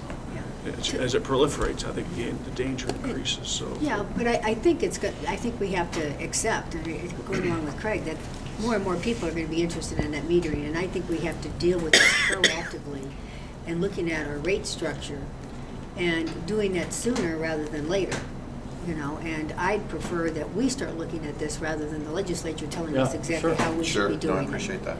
And you know, I think we should be looking at that sooner rather than later. Well, it's certainly on our list. There's a couple things on rates that are on our list. Obviously, we're spending a lot of time on the IEM piece. We have a lot of work we're doing on the community solar piece. You're going to be hearing about a little bit later today. And but I know this is on Javier and his team's list as well. So you'll hear something coming back to us, I think, in the next months. Okay. Well, and it will continue to be a discussion as we move into the rates 101. Oh, absolutely. Exactly. This is going to be, I think, a theme for some time. And I think that's absolutely, we have like 3 months in a row where we do rate kind of education pieces. We did 4 months in a row, so we did not want to, we did extend that, but we didn't want to necessarily start that conversation until we had that kind of baseline. So we all had a good understanding of those kind of rate foundational pieces. And sorry, Director Moody, still on 723, I see that there's a note that we'll be getting a white paper. Yeah. Well, we're working on it internally on what that may look like. So it probably won't be made available at the same time that as the unicameral moves forward. I don't know what it is. There's the future, where we're at today, and where we were. So there's a lot of discussion going on. So trying to be in Lincoln and facilitate the discussion has been a challenge. So you're correct. It probably won't be done before the hearing's done. But I've been involved in those discussions. We've had a number of meetings during the interim to discuss it too. I mean, it's people getting to understand the issue, and we're working our way to understand it. And as you can imagine, it's complicated, right? So. Well, it's complicated, and different people have different frames. Yeah, absolutely. And I think we need to, if it's a successful white paper, it will explore all of them, not just be defensive of where we are. You had another question? Yeah, sorry. I don't think this one will send us on quite a long journey. 820, just kind of curious, that 30-day written notice. I'd be shocked if any of these developers really have much difficulty meeting that today. Like, that's not a high bar. It's not the big developers. It's people building community solars down in Lincoln that didn't notify the Power Review Board. It's small operations that show up in the paper, and Tim Texel says, nobody came to see me about this. And all it is a form that you fill out. So what he's saying is, I've kind of let these go at this point. I can no longer do that. I'm going to get somebody's attention that they need to come get the form filled out to get these projects so that people know what's going on. Okay, that makes sense. Thank you. Thank you. Good work, Tom. Thank you. Okay, our next item will be a board action item for Thursday, and it's to approve the revisions to SD 13. You remember last month we made the presentation on this and had a discussion and so forth, and held it over till this month so to give the public a chance to comment. And Scott, help me out here. I believe we had one comment on this from the public. We received one comment, and Kim had sent that out to everybody for review. Basically, the nature of the comment that would impact our consideration on the proposed policy was the timeliness of the stakeholder engagement, and we're clearly committed to making sure that the stakeholder engagement occurs in a timely fashion. So, got it. I guess just walking through or reminding people where we are. Last month you had an opportunity to review the proposed language. Since then, the stakeholder engagement policy has been posted and available through Facebook and Twitter and other variety of sources for public comment. We did receive one. You have in your deck both the redlined version. You also have a clean version of the policy. If there's no further comment at this time, the notion would be to move this to board on Thursday for approval. Are there any comments? We're good? Thanks. Okay, that'll be voted on Thursday, and that will conclude the Public Information Committee report. Now we'll go to Systems Management. Okay, I'll start with contracts over 500,000. Will we get a break this morning? Yeah, we'll Take a break. break? Sure. Okay, it's a good time Sure. for break. It's 10 o'clock. Okay, so 10 minutes? Hour and a half. I just want to let you know I'm going to be leaving at about 10:45. OPPD is going to be recognized for some of the work that we've been doing in economic development, and so I get the great opportunity to represent the company, and we'll share all that shortly with you all. I'm not sure if we can. Can we, Lisa? I'll let you talk about it. Well, why don't we talk about it now? Absolutely, the Nebraska diplomats have honored Omaha Public Power District as the Power in Partnership Award for all of the work in economic development. So the governor will be presenting Tim on behalf of the company that award at 11 o'clock. That's great. So who are the Nebraska diplomats? They're an extension of a volunteer and of the Nebraska Department of Economic Development and the governor's office. They're across the entire state as representative and ambassadors. So they've been around about 30 years. Economic development professionals across the whole state. Got it. Thank you. Right. They do a survey annually still? Yeah. Yeah, of businesses. Great. So Tim O'Brien and his team and many of the other Congrats, folks that support him will be recognized. I'll do a shout out to all of you. So try to represent you well. So thanks. Okay, let's see about 10 minutes, I guess. Thanks.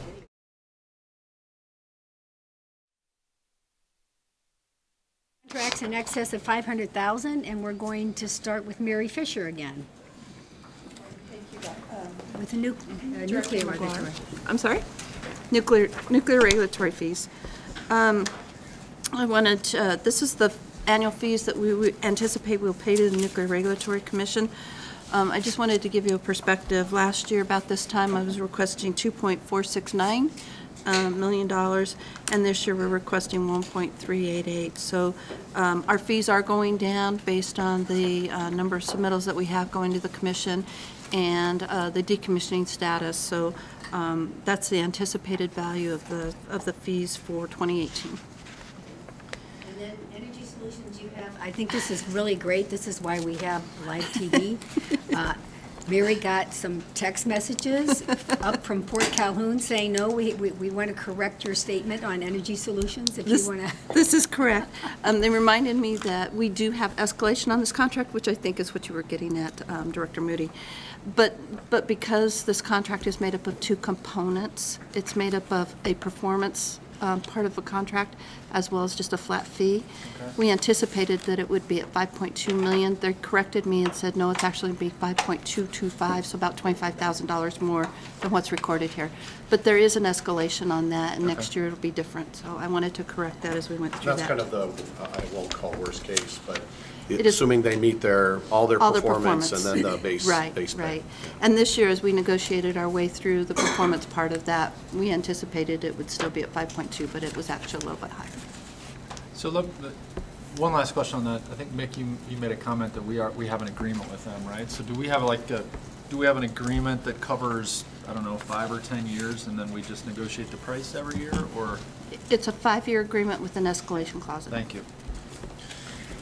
Can I go back to this regulatory fees? Do we really need to approve the payment of regulatory fees? These are just reporting items. They're not okay. approvals. Okay. These are just contracts over $500,000 that we report to the board. Okay, all right. These are typically in the service category. It's not purchasing equipment for plants or systems or those kinds of things that are required to go through a bid process or approved by the board. But we do. As a reminder, these reporting is not required by statute. It's something that the board has asked Correct. in the past. We have that's asked, voluntary. Part of our SD related work, board linkages. And the next is an example of that. We have both contract services plus parts in this one. If That is can correct. Discuss that. That is correct. This is Toshiba of America. We sent the rotor from North Omaha 3 out to have some testing done on it. We were having a fault in the inductor of that unit, and as they went through that, they determined that we needed to re-rind the rotor. So included in this is the work to re-rind it, but also the services to test it. And then as they got into that, they found out that there was some asbestos abatement that needed to go on as well. So this contract is a combination of services as well as repair. Okay, next, Mary. The next one is the air preheater wash, vacuum, and hydroblast services. North Omaha and Nebraska City periodically go in and clean out some of the ductwork and make sure that we get the ash out of there. So this is the vacuuming services for that, and just the wash and the hydroblast services. This is a 5-year contract, which we anticipate the total of the 5 years would be $3 million. It has it's a 3-year contract with option for years 4 and 5, and the contract is based on what we anticipate we will be doing for washing over the next year is about $1 million, and so what we anticipate is that the way that the contract is negotiated is it's a fixed price for the vacuuming, but how many times we do that could vary. So that's why it's an estimate of what we expect to expend.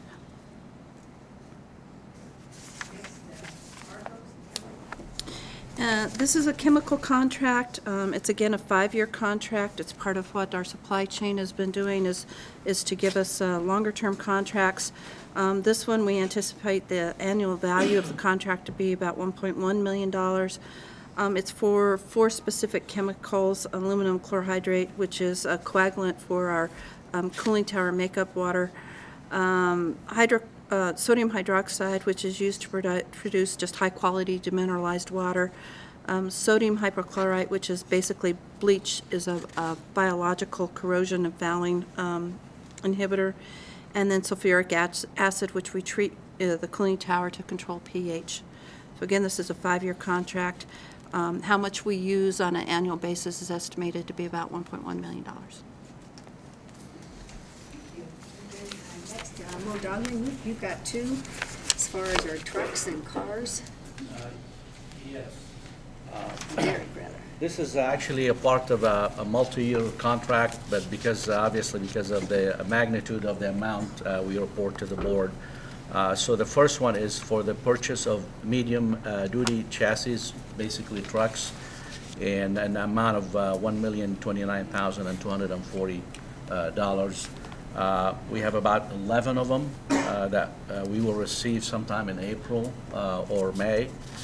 And once we do that, we send them to Altec in St. Joe, where we install a lot of equipment that would allow us to, you see the buckets on the trucks, that would allow us to do our work, including some equipment to like dig holes or lift heavy equipment while we're doing the work. And those, about the $2,152,244. The Omaha Truck Center, some chassis? That was the first Yeah, one. That was the first one? Okay. Yeah. Buy the chassis, then we send them down to St. Joe So and you have buy them it's a combined, put them together. really, okay. Anything else? And that's that one. Next, we're gonna go to, Mo to discuss Nebraska City 1, furnace lower slope TV, or no, that, I'm sorry, not Mo. First, I'm going Wanna back do a it, Mo? couple years, Mo, No, go sorry. ahead. Thank you. Last month, we talked about the finishing superheater section of Nebraska City 1 at its end of life. This month, we have gone through the bid evaluations for the lower slope tubing. And if you recall the diagram that we had, the finishing superheater side is at the top of the boiler, and then the lower slope is obviously at the lower part of the boiler. As you go through operations, slag will develop in the upper portions, and that slag periodically falls down. It's very hard.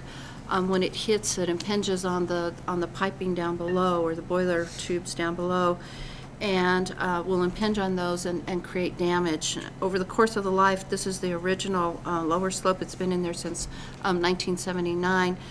We've seen a number of failures. As we've been looking at that, predicted failures is increasing, and so we believe now is the time to replace that.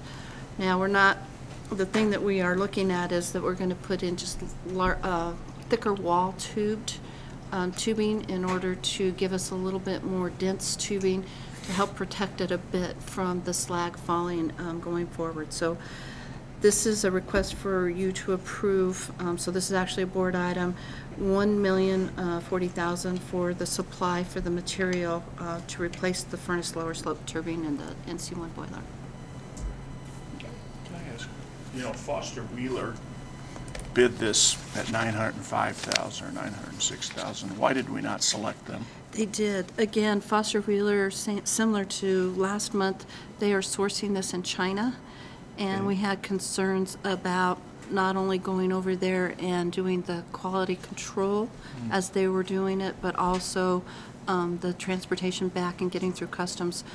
Given that risk, we thought it was more prudent to go ahead and do it with a firm that is here in the U.S.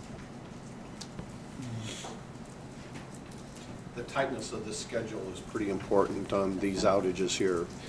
We're trying to contain the outages over a period of days, and Mayor, I don't know if you want to speak to some of that anyway, but if you're out 2 weeks, it's a significant impact. It could be $1 million a week impact. Okay. So I understand the concerns. However, if they're a legitimate company and we accept the bid, or let them bid, are we not obligated to, if they can meet the deadlines and so forth, or claim they can, and we have no reason to indicate they can't, are we not obligated to take that bid as low as best? We okay? it may be the lowest bid. We don't think it's the best bid because of the risks attached to it. The best value was to go with Boiler Tube of America. Similar as we described last month, if they go over and they manufacture it in China, we have to send or hire someone to go over and watch the QC of that. So we added that in, and then we also looked at the risk of shipping and getting it here. We felt that the best bid overall was to go with the Boiler Tube of America. Right, so there are qualitative aspects. This is certainly one that qualifies there. That if we were bidding out office supplies, for example, well, the risk is significantly less and you deliver. But on this one, the risk profile is different. The qualitative analysis that goes into the bidding analysis allows us to have that deviation. And of course, the team goes through a really robust discussion and evaluation on how much is that risk worth, right? So if the difference were a couple $1 million, probably we would have a different outcome. We'd have a different discussion, certainly. Yeah. The term is the lowest evaluated bid. So price is a part of the evaluation, but it's not the only part of the evaluation.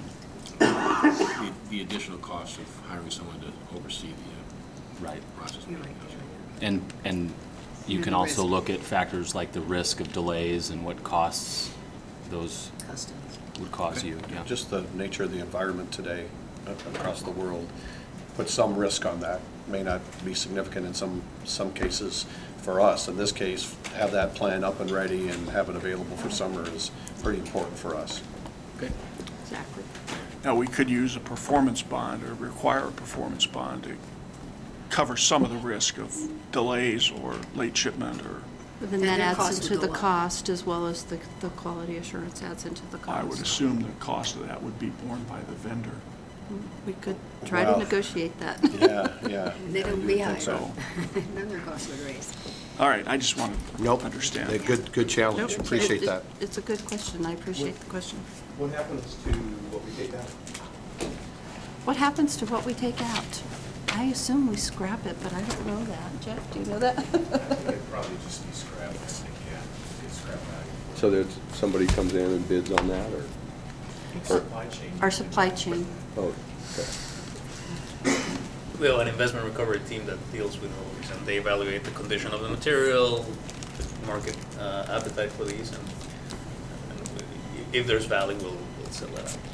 But it's on us. It's not on the contractor. Correct. Okay. Next, I think we've got Mo. Yeah, I have a couple items. The first one is for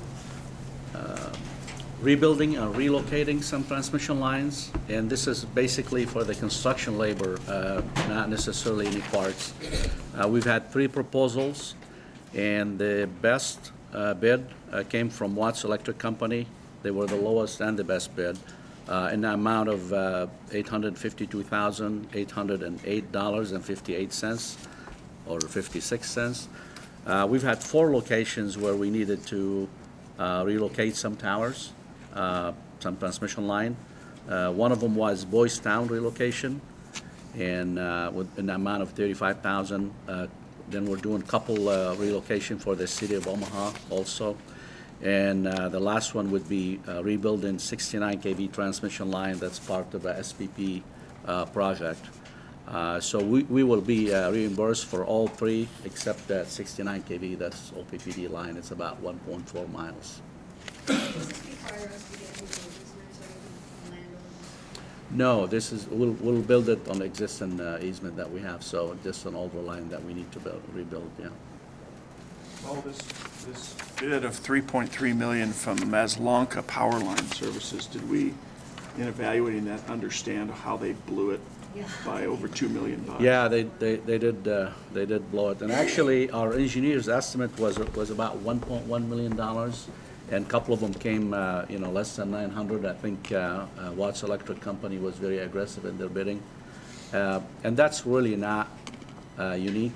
We tend to see that depending on what companies are doing. They decide how much they want the work. So we get some low bids and we get some very high bids where they're really busy and they're not looking to do work. But usually we can, they have all the information, and if they have some questions, we do try to answer what's going on. Yeah.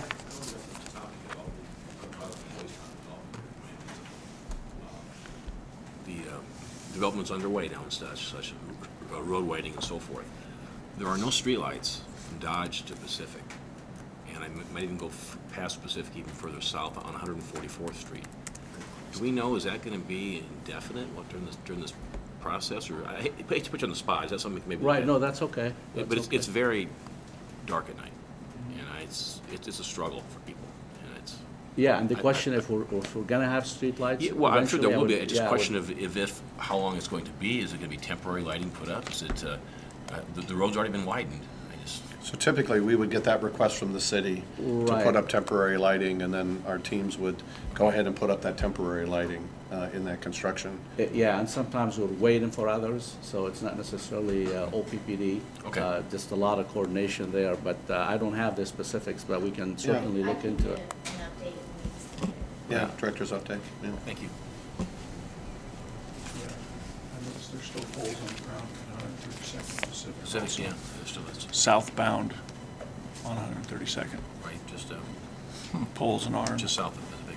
Yeah. West side. Okay. If there aren't any other questions, I can do the second item. Yep, go ahead with the second item. This board action item is for 15 kV outdoor switchgear contract. It's for a substation in West Omaha. And the outdoor metal clad switchgear, it's basically an assembly of, this is the existing one that we're replacing. And as you can see, it has degraded and it's really in poor condition. It's part of that transmission and distribution improvement program that we have. This was identified to be replaced. So the new one, if we can move, that's what they look like. It's an assembly of many breakers. We basically used to interrupt fault and do some switching. And we had 4 proposals, as I mentioned. And the best evaluated bid came from H.K. Schultz, which we have done work with them before and very pleased with the products that we get. And that's in the amount of $574,000. And time frame, it'll be delivered in October of this year and should be in service by the end of this year, by December. I was surprised to see that Eaton Corporation had a lower bid, however, they didn't sign the contract. Yeah, and it That's does an happen every interesting now and outlier. then. And just to be fair to everybody, it is what it is, so. That was crazy. Yeah, the other one, they took some exceptions to the contract, but yeah, this one, they forgot to sign the contract, therefore they're out. Someone should be fired. Yeah, something happened, I don't know. You know, they're not gonna forget ever again, That's so. right. I Yeah. think they also threw some terms and conditions in that weren't responsive. Yeah, if there I had to read be the some letter right. negotiations So, with that, yeah, you know, terms and conditions are a battlefield all the time. yeah. Okay, That's it for me. that's it. Okay. Before you, could I just ask a question of Mary? I'm sorry, I'm circling back an hour and a half ago. You were talking about our coal production plant, Cincy, units 1, 2, and 3 are shut down. And when we scale back on production, what does that do to staffing? So, early in 2016, units 1, 2, and 3 were scheduled to be retired.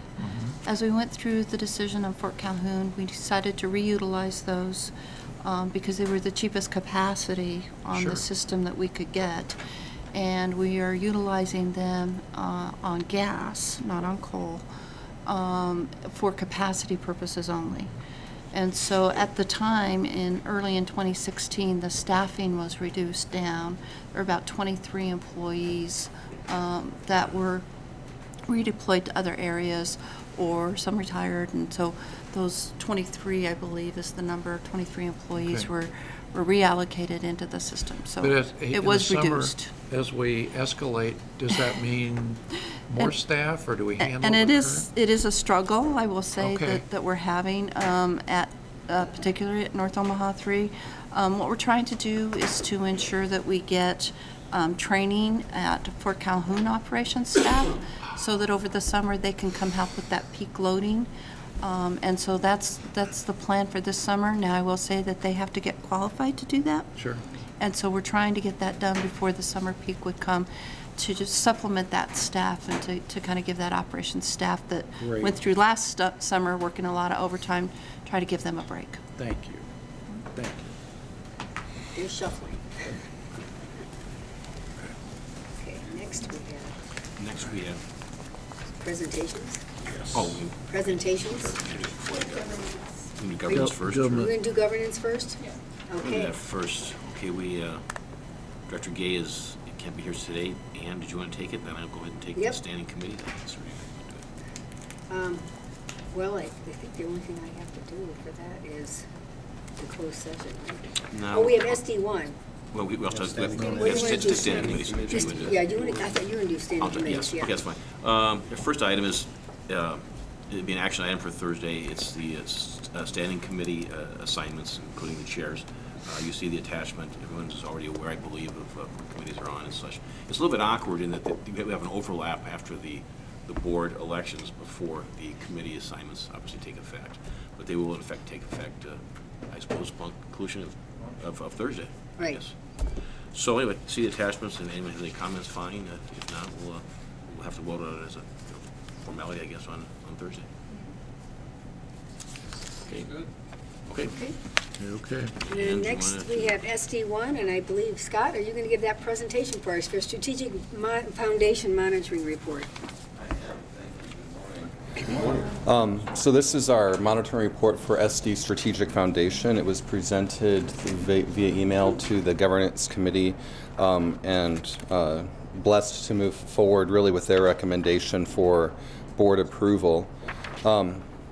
Just as a reminder, the Strategic Foundation policy includes the mission and the vision of the organization. Our mission is to provide affordable, reliable, and environmentally sensitive energy services to our customer owners. And our vision, the shorthand version, is leading the way we power the future. In policy form, there are 6 additional points, however, that you can see in front of you. What we're wanting to do is go through this, obviously, and make sure that we're in compliance. To help us, as we try to figure out how do we tell this story about being in compliance with something that, by its kind of nature of mission and vision, can be a little bit ambiguous. There are 14 strategic direction policies in addition to this one, as you know, that do provide us an opportunity to take the pulse throughout the year. How are we doing on many of these bullets? The scorecard that we review on a monthly basis also provides us clarity with regards to 9 metrics that are spelled out in the directives. And again, I said the monitoring reports. And then finally, there is significant activity. Some of this is measurable, some of it is not, but we really feel that the activity that we have throughout the year, it's important to have insight to what that is and how that actually supports the advancement of our mission and our vision. As a first point in contact, really our year-end scorecard.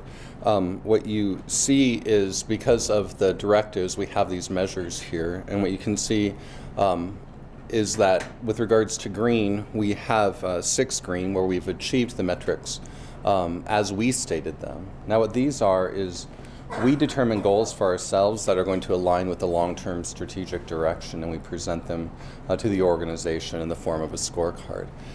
So the green is saying at the end of the year, we met them. The red says we did not meet the goal that we set for ourselves.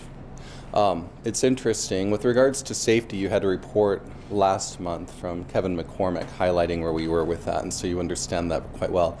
Also, with regards to employee relations, Mart has briefed on that, the results. We had somebody come in from Quantum and explain where we were with that. The one thing that's a little different, and we actually had an interesting discussion internally, was on environmental stewardship, where we wanted the wind to be greater than 30, and we were at 29.9, but in terms of being fully accountable to our numbers, we have this discussion internally, and we know as much as we want to make it yellow or some kind of yellow-green color, it is actually. Yeah, well, exactly. It would be nice if we could round up, but Mark might have issue with that because we did have a measure one time that was employee engagement, and we could not round up from 74.9 to 5. So, Scott, I do have a question. Yes, sir. Maybe semantics, and I'm interested. Sounds like you guys have discussed this, but yellow, deviating from or slightly missed target, which seems like 0.1 is slightly missed, as opposed to. Yeah, so, and I apologize. What I have to acknowledge is I changed this with the hope that at one time we could move it to yellow, but that was not an official change. So I should have re-edited that, and we did miss the target, so it is red. So thank you for clarifying. Do we want to change it to yellow? Well, so yeah, I agree with Director Trinan. If you don't have the digit in your goal, then year-round. And then I think yellow's totally fine. Yeah. I'd settle on an orange even. Halfway in we between. would settle for some color of hues or something. Would be very good as long as they weren't red. But thank you for that. The other thing that we thought was a really good barometer in terms of where we were with this was really taking a look at the monitoring reports that you've reviewed rather thoroughly and throughout the year, and around which you had significant discussion, similar to SD3 today. And across all policies, including this one last year, 13 of them were sufficiently in compliance. And 2 of them, SD6 safety and SD12 information management, the board had acknowledged that we're taking reasonable and appropriate measures to comply with the policy. So as we step into mission, and this is kind of the pattern we'll go through here, and we'll speed up or slow down as we need to. Scott, can I mention something on the mission statement? The mission statement references environmentally sensitive energy service, and the term sensitive kind of smacks me in the forehead. Why wouldn't we say environmentally responsible? Because you know, the commenters at our board meetings would tell you that we're not very environmentally sensitive, but I think the law shows that we are environmentally responsible. Sensitive is, for me, such a matter of degree, whereas responsible is more binary. Yes. And I don't want to rewrite mission statements. I don't want to get down that path, that rabbit hole, but I'm just, every time I read it, I go, ugh, sensitive. I'm not a sensitive guy. I'm sorry. I very much appreciate the question. And actually, I mean, if it did get into a rewriting of the policy, we would just move that, and we would put this into governance committee for discussion between this month and next. Please make a note. Yeah, I have. You have the opportunity to do that. If you would like to move that into the governance committee, since this is the governance committee's SD. If you're interested, you have the opportunity to suggest that later on at the end of all this. Right. I will take summary notes throughout the course of this conversation and make sure that we. I think it's a valid point, and I wrote an email. Some of the management team has seen it, and I was going to hold those comments till we got to the environmental sensitivity slide. Yeah. Okay. But we can expand further, but I agree with your point. Okay. Great, thank you. So with regards to affordable, again in May of 2017, the board accepted the monitoring report to find us sufficiently in compliance with the rates policy. Additionally, really highlighting across these 4 bullets, we have made significant efforts as an organization to do everything that we can to maintain and manage costs out of the equation so that we can actually push to affordability or make sure that we're able to be competitive in terms of our rates. And then the last one, and I don't know if you want to make any comment around this, Julie, but really it's the administration of the low usage, low income transitional customer program that provided bill credits for our customers. So it speaks a little bit more to the affordable side. That's the program, the customer program that we put in place to transition for the low usage, low income customers that were impacted by the rate restructuring. And so there were about 64,000 bill credits that were applied during the year to about 12,000 customers. And it was pretty much right on.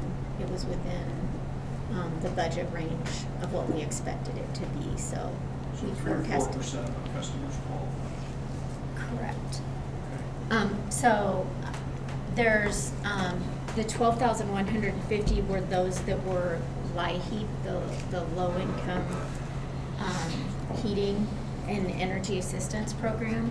So they have to qualify for that, and they have to have usage in a given month below 600 kilowatt hours before they get the credit.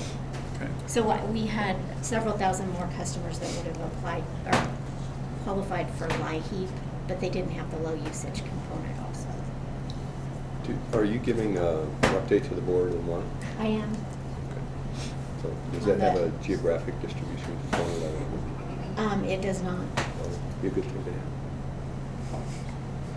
Would be good to have. Any other questions on affordable? Okay. Moving to reliable, there was a really good conversation looking back to November 16, 2017, at which point the board accepted the monitoring report for overall reliability. really it hits on 2 points that we wanted to address here. One is that we've achieved the reliability metrics, not only in terms of the policy, but also we've gotten good scores in J.D. Power in their customer survey. The other thing is and you approved some today, we're planning, designing, constructing really the generation electric system with a clear focus on reliability. So the things that you look at today and approve are really important to making sure we're able to maintain this system reliability. And environmentally sensitive, the board again reviewed the SD7 environmental stewardship monitoring report on July 13th of 2017 and found OPPD to be sufficiently in compliance. A couple of things. One is you saw the 29.9, but you also saw in the legislative report that Tom presented there's different ways of defining even what renewable is. So if you look at what we are in terms of renewable with regards to how it was potentially being defined there, it's 33.5% when you include hydro generation, landfill gas, and wind. So somewhere between 29.9 to 33.5, depending on how you define. It is the hydrogen, landfill gas, and wind, or hydro generation and landfill gas. So you're saying when we look at 29.9, that excludes? It does. Hydro and yeah, the landfill? because there's different bodies that define it in certain ways. And we established the policy we had always used. And Mary, you might be able to speak a little more to the specifics in terms of who's defining the 29.9 versus the expanded. Yeah, so we went back to the Clean Power Plan, I think, and how the EPA defined it. They excluded those things. So then when this was written, that was the way that was put together. Now it's being expanded, and so that's why you see the two different numbers. The EPA's definition of what's renewable is expanded? Yes, yes. So when they redid that, they included, now you see that they're including hydro and landfill gas. Okay. Yeah. And really the first 2 points point to the fact that not only have we established this, but we are looking to expand it in a material way, potentially to 40 to 50%. The second point, or really the third point on here, is really about customer engagement and making sure we're working with them in a thoughtful way in terms of helping drive this measure. And the fact that we've had no violations that resulted in enforcement action or fines. And finally, we are finding ways, I think, really through fly ash sales as well as here, of us enhancing our focus in terms of how we're operating and what we're doing and finding ways that we can promote environmental sensitivity. Yes? So the bullet on no violations of environmental permits, I think that's a minimum suggestion for being environmentally responsible and not environmentally sensitive. The FTC several years ago put out green guides, and they made a specific example for people who labeled their spray containers does not contain CFCs as being deceptive because everybody had to do it. It was a law. And so if you were trying to distinguish yourself by saying that you're doing what the law requires, it's not exactly forthright. Well, it certainly would be a black mark, but your expectation is that you're there. I still think we have to state that that we are not in violation. Right. Okay. It's one point of many that they're trying to make. It's one data point. Yeah. That's fine. So I do appreciate the attempt to do numbers here. I do tend to agree with Director Trinan that we are mostly being environmentally responsive. We don't show, for example, speaking to your point, that if we were not in compliance, we don't talk about being the biggest polluter in the county. I mean, we are. We don't say anything about it, but it's hardly sensitive to be the biggest polluter in the county. But the migratory bird and our offspring point is sensitive too, so.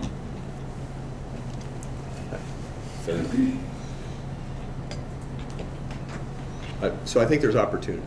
Thank you. Any additional comment on environmentally sensitive? So our vision.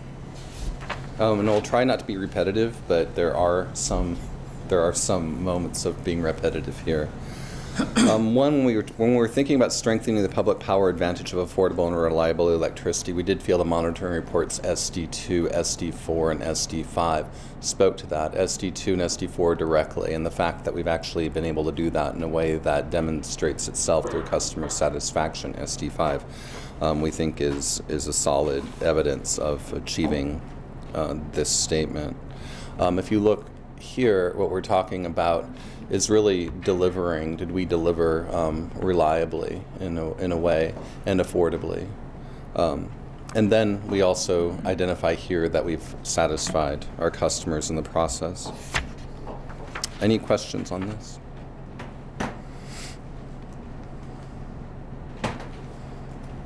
So next, exemplify fiscal, social, and environmental responsibility to optimize value to our customer owners. We could have added SD2 again here, but we added SD3, SD7, and SD9. A couple of points. One, fiscally, we are maintaining the scores, as Javier pointed out earlier, and again, we're cutting costs out of the system wherever we can.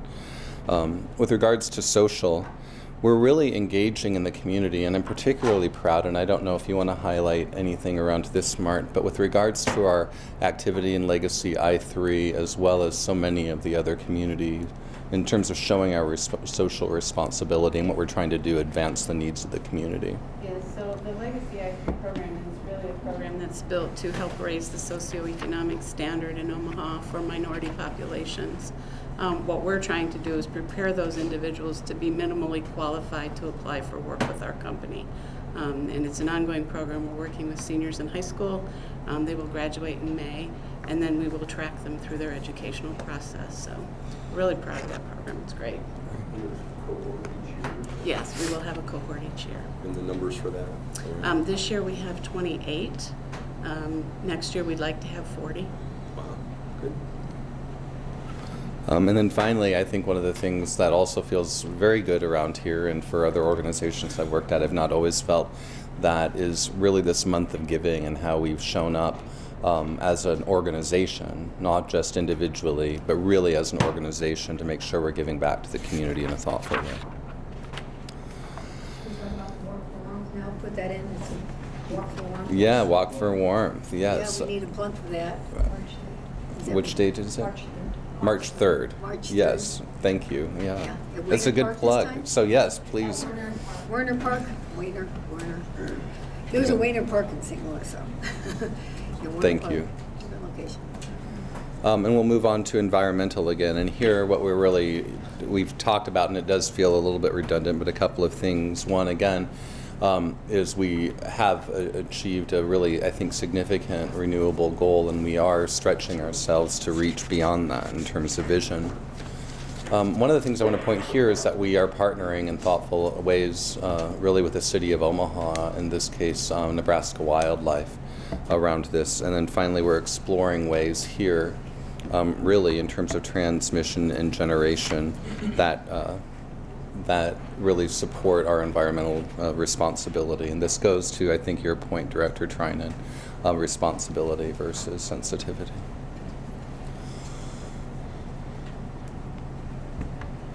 The next one, proactively engage and communicate with our stakeholders. SD 13, you reviewed November 2017, and we are going to make changes to it a little bit to even enhance it further on Thursday. But you have found us to be sufficiently in compliance with this, and again, we're highlighting some of the activities here, but you've just reviewed them really through the monitoring report, so I won't go into any more depth around those. Act transparently and with accountability for the best interest of our customer owners. SD10 ethics is really a good measure around this, basically because it asks us to maintain the public trust and confidence around what it is that we're doing, and that the ethical conduct both of the board and of the organization. one of the highlights, and it's interesting because we do have people asking us, you're live streaming this meeting as well as the board meeting, and the fact that we're doing that obviously creates an opportunity for transparency. The fact that we have these very conversations around our monitoring reports, I think, is also good evidence of how we're showing transparency and accountability. Also, really kudos to the corporate communications team as well as others in terms of what they're doing to educate customers around utility and industry topics. And finally, extending outreach through a variety of sources, whether it be stakeholder or survey or really just communications and posting things on the internet and asking for feedback. Any thoughts or reflections on this before moving forward? I think we do a really good job.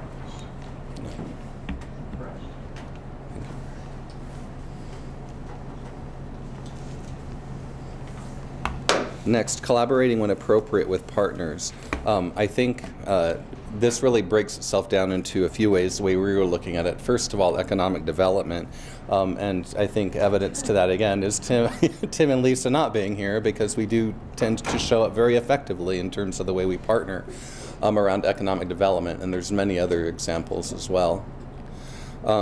There's also the city or municipal kinds of partnerships, working with Greater Omaha, really working on 2040 and the vision for 2040 and establishing a shared vision around that, and a very active role that we're taking in terms of supporting that from Tim. I know Mark's very involved, Lisa's been involved, many of us are called to be involved in here in terms of how are we partnering with this city to make sure that we're creating the kind of community that we all want in the year 2040.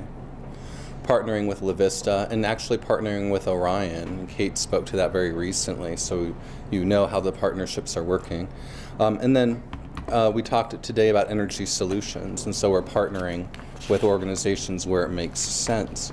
It is going through a very thoughtful discernment process, so it is about being appropriate and not relying necessarily on partnerships where we can turn internally, where we have done that as well, and I think we're doing that even better. Yeah. I'd like to request an update from management sometime this year at your discretion on growth opportunities and development opportunities. And if those are sensitive subjects, we can certainly do it in a closed session. But I'd like to formally request that, and I've spoken to Kim about it last week. But it's just sometime this year when it fits the agenda. What kind of takeaways are you looking? Well, I just want to understand where growth is going to come from in this company over the next 5 or 10 years, because I think it's essential. Growth as measured by revenue growth. Customer. That's the easiest way, revenue growth. And I think some of that's driven by economic development, since we're in the business of persuading our existing customers to use less of our product. I think you need growth to flourish. And so I just like to understand the current status of that and what's going on. And I don't want to know any deep, dark secrets. I just want to understand the level of effort and what's in the hopper. That shouldn't be. I think part of that's the IEM. Yeah, that's what I was going to say. I mean, certainly there's the economic development side of that, which maybe is something that we have a more tangible hold on. But in terms of like the IEM work that we're doing with electric vehicles as an example. Well, I mean, that's all part and parcel of it. I'd like to understand what we see. I mean, I just haven't had any of that update. I just entered this movie in November, so. Right. So I think it's good. It's kind of what we've gotten on the IEM has kind of been up here. I think maybe something else to support what you're asking, or some numbers and graphs and projections, and which I think would be valuable. That brings me back to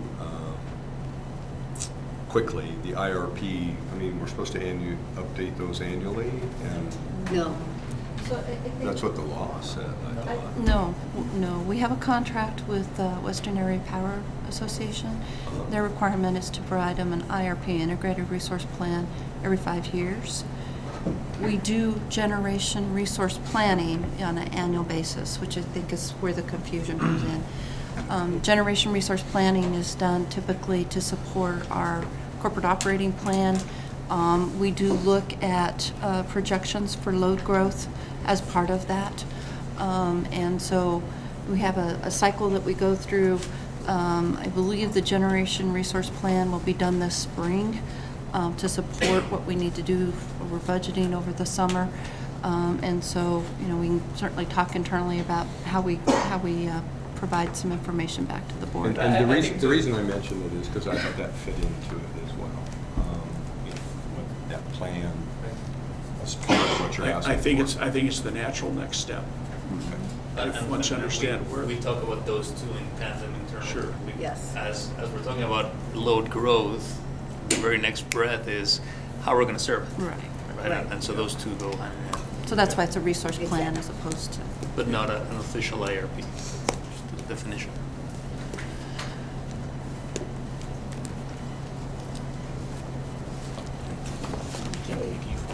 So we're good with the request and. We got the request written down. We talked about collaboration, and finally we wanted to talk about leadership, leveraging OPPD's leadership to achieve these goals.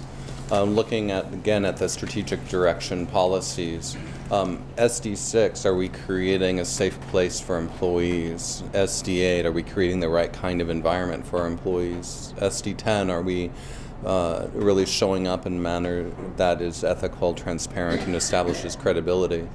12, are we providing the kind of work-enabling technology and identifying those opportunities, but really here are we managing the security and the safety and how we're approaching those?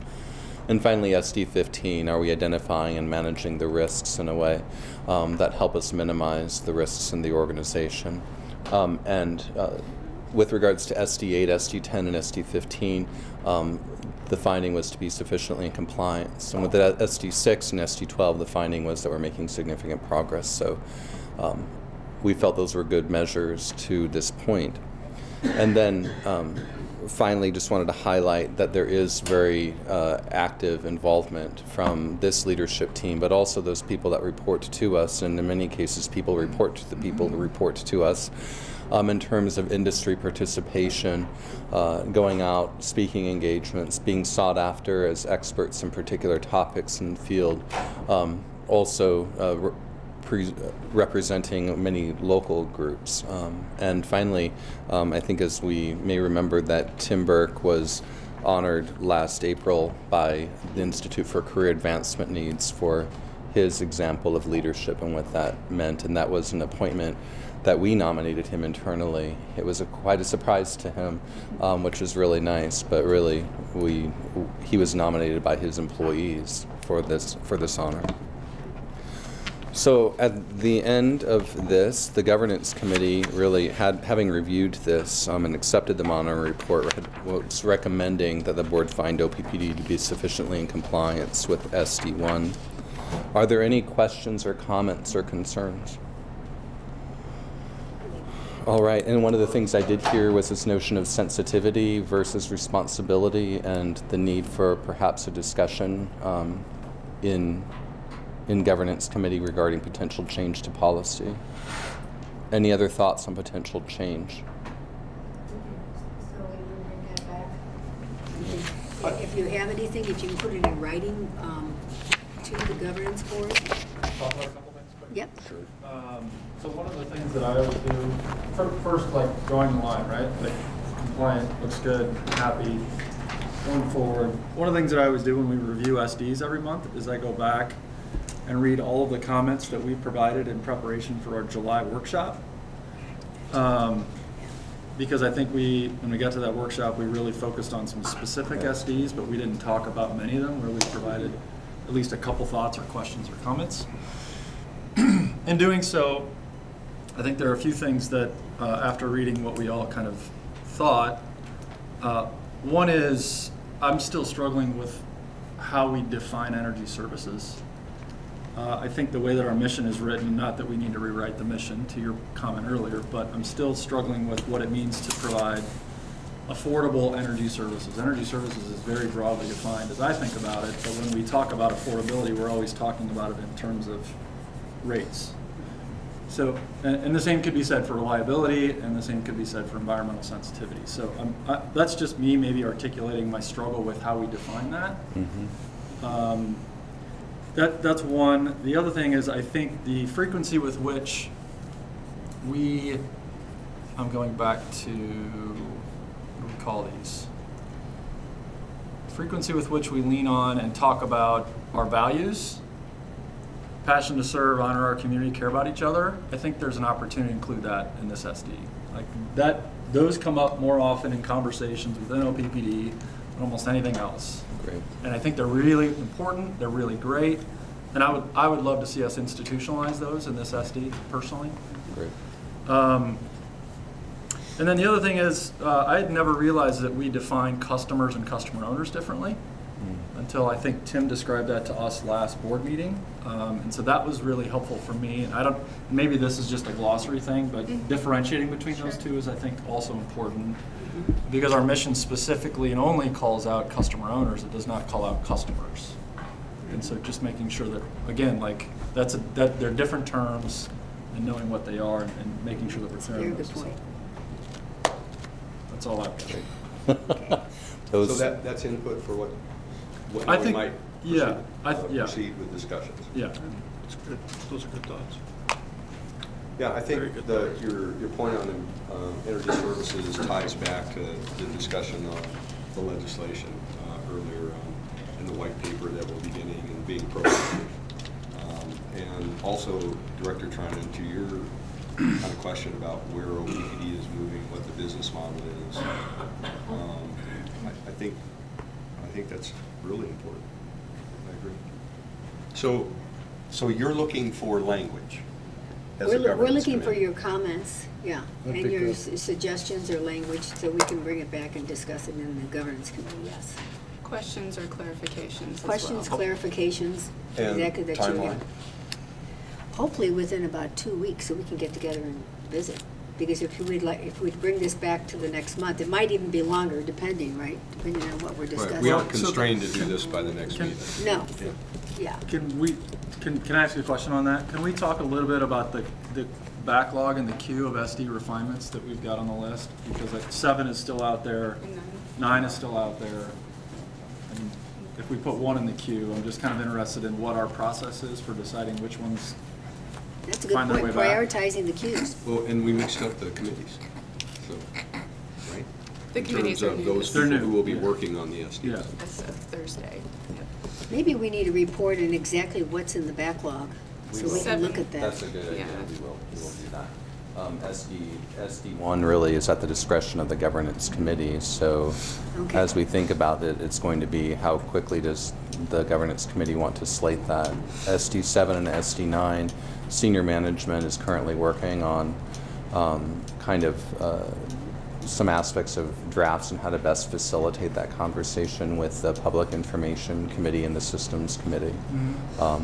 And that's kind of in process. I think we'll probably be scheduling that meeting coming up here in the next month or two with those committees. And then we'll want to tee up the others, to your point. Yeah, and I don't mean to suggest that we have to do one at a time. We can't do them simultaneously, right? Like, there's no reason why, at least in my view, from a board perspective, I'd like to think we have the capacity to do Yeah, that.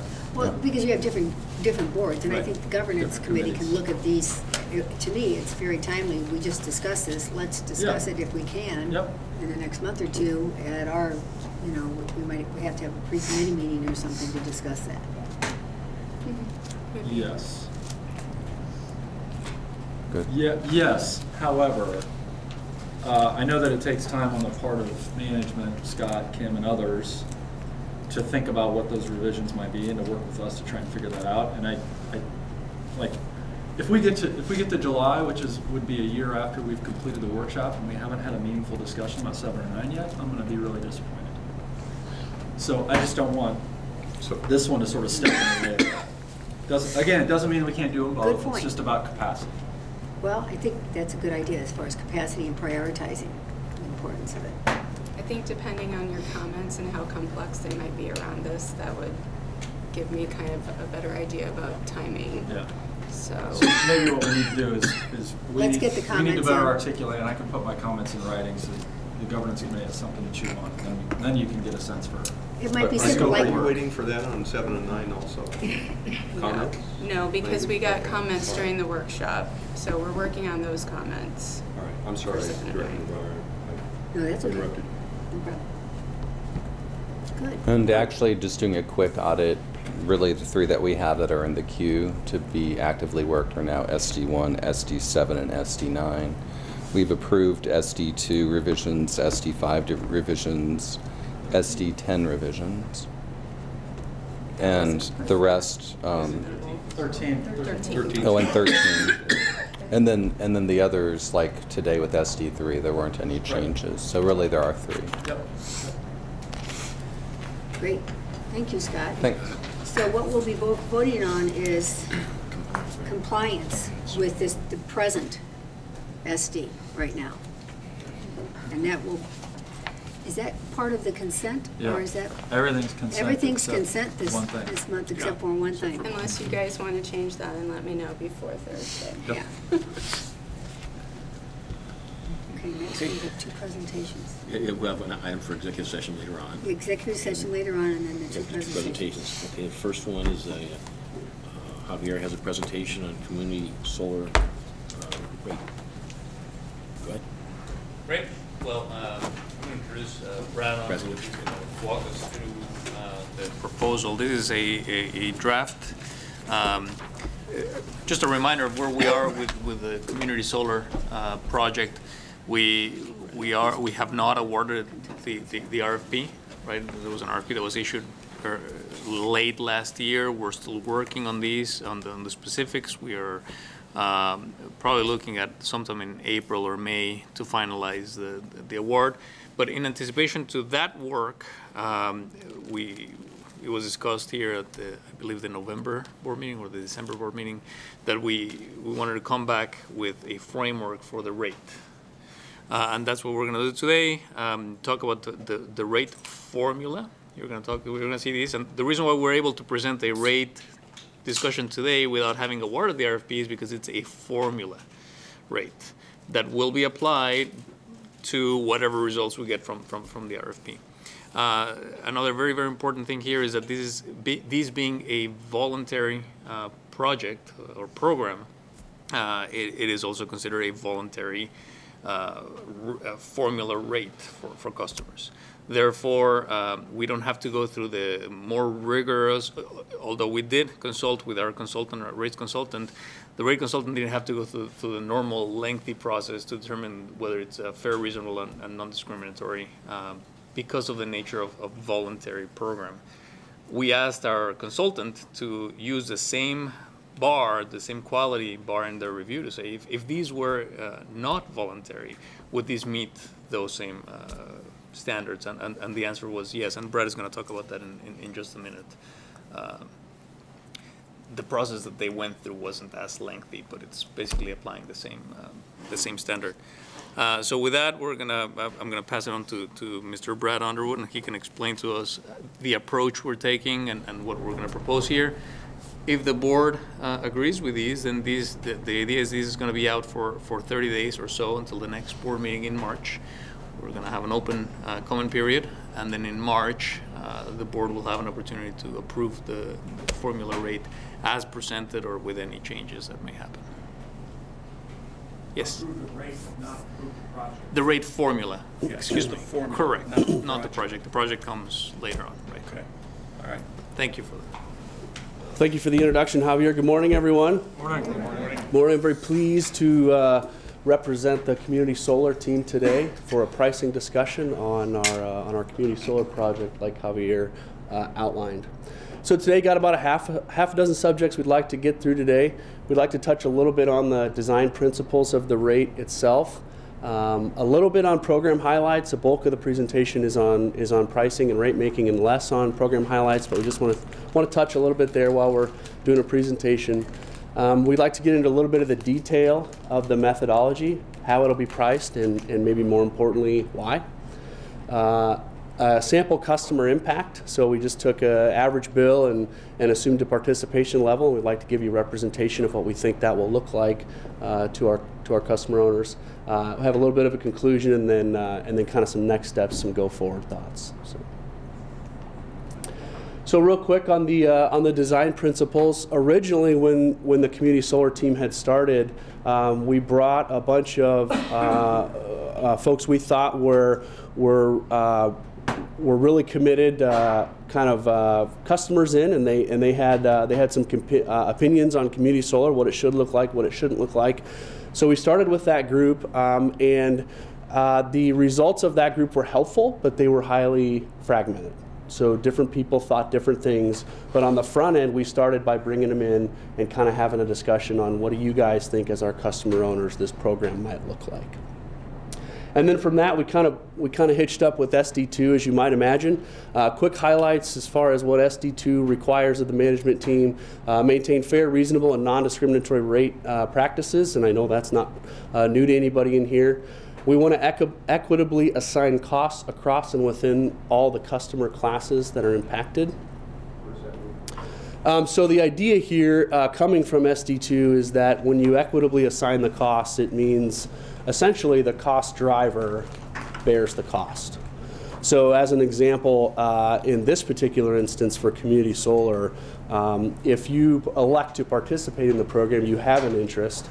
The idea here would be that the participant would bear the costs and all the benefits of the program, as opposed to shifting those back onto non-participants. Thank you. Yeah, absolutely. It's a great question. So that's kind of where we're going with the equity statement. We want to pursue a rate process and structure changes to reflect the cost of energy and when it is used. And then in addition, the last two, offering flexibility and options. A lot of times that's what we hear from our customers. Hey, I want something that works for me.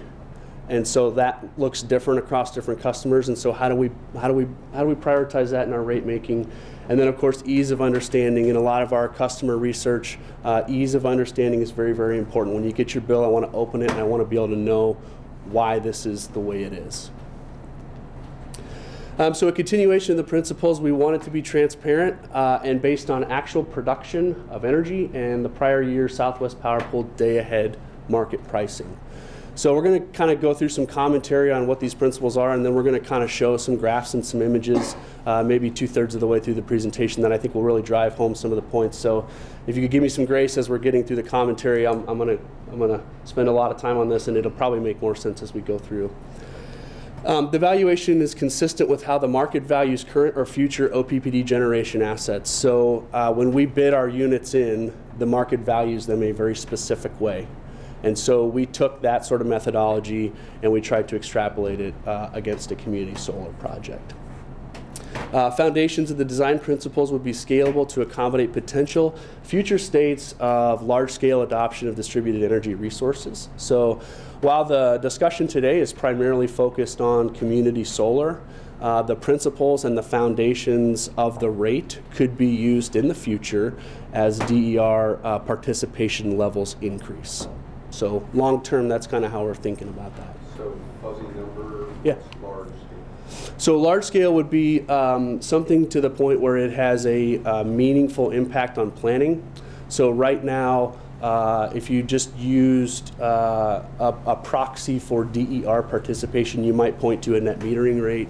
Say how many people are net metering. That's relatively small right now. In my mind, you know, you get up to the 3, 5, 7, 10%. These things really start affecting how the organization plans and operates. So, yeah.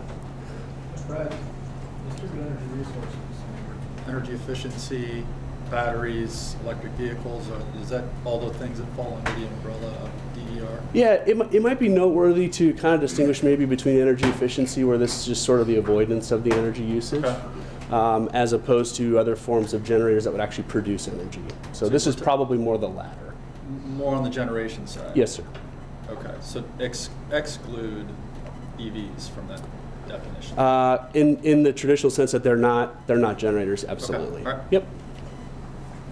And then real quick, Javier also mentioned this in his introduction to the presentation, that we did spend a lot of time with the Brattle Group, specifically Phil Hancher, talked a lot about the principles and the methodology, and he he endorsed it as meeting our standard rate-making principles. And for those, I know we have 2 new board members that haven't gone through the rate process. The Bradley Group is a consulting company that works for the board and has provided advice to the board in the past whenever there's a rate increase and you have to have an outside consultant to provide that assurance. Thanks, Javier. So real quick, touch a little bit on program highlights, like I mentioned at the onset. The program will require a non-refundable deposit if you break before a certain duration. So if you last the duration, I'm going to kind of merge the first and second bullet point. When you pay a deposit, if you last the 5, 10-year, or 20-year, whatever you signed up for, you would get that back as refundable.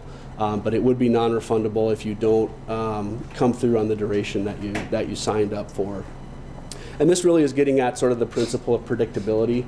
As we plan and as we source these different energy solutions, it's helpful if we can create a structure where we can be predictable in participants, and that'll affect a lot of different attributes of the program.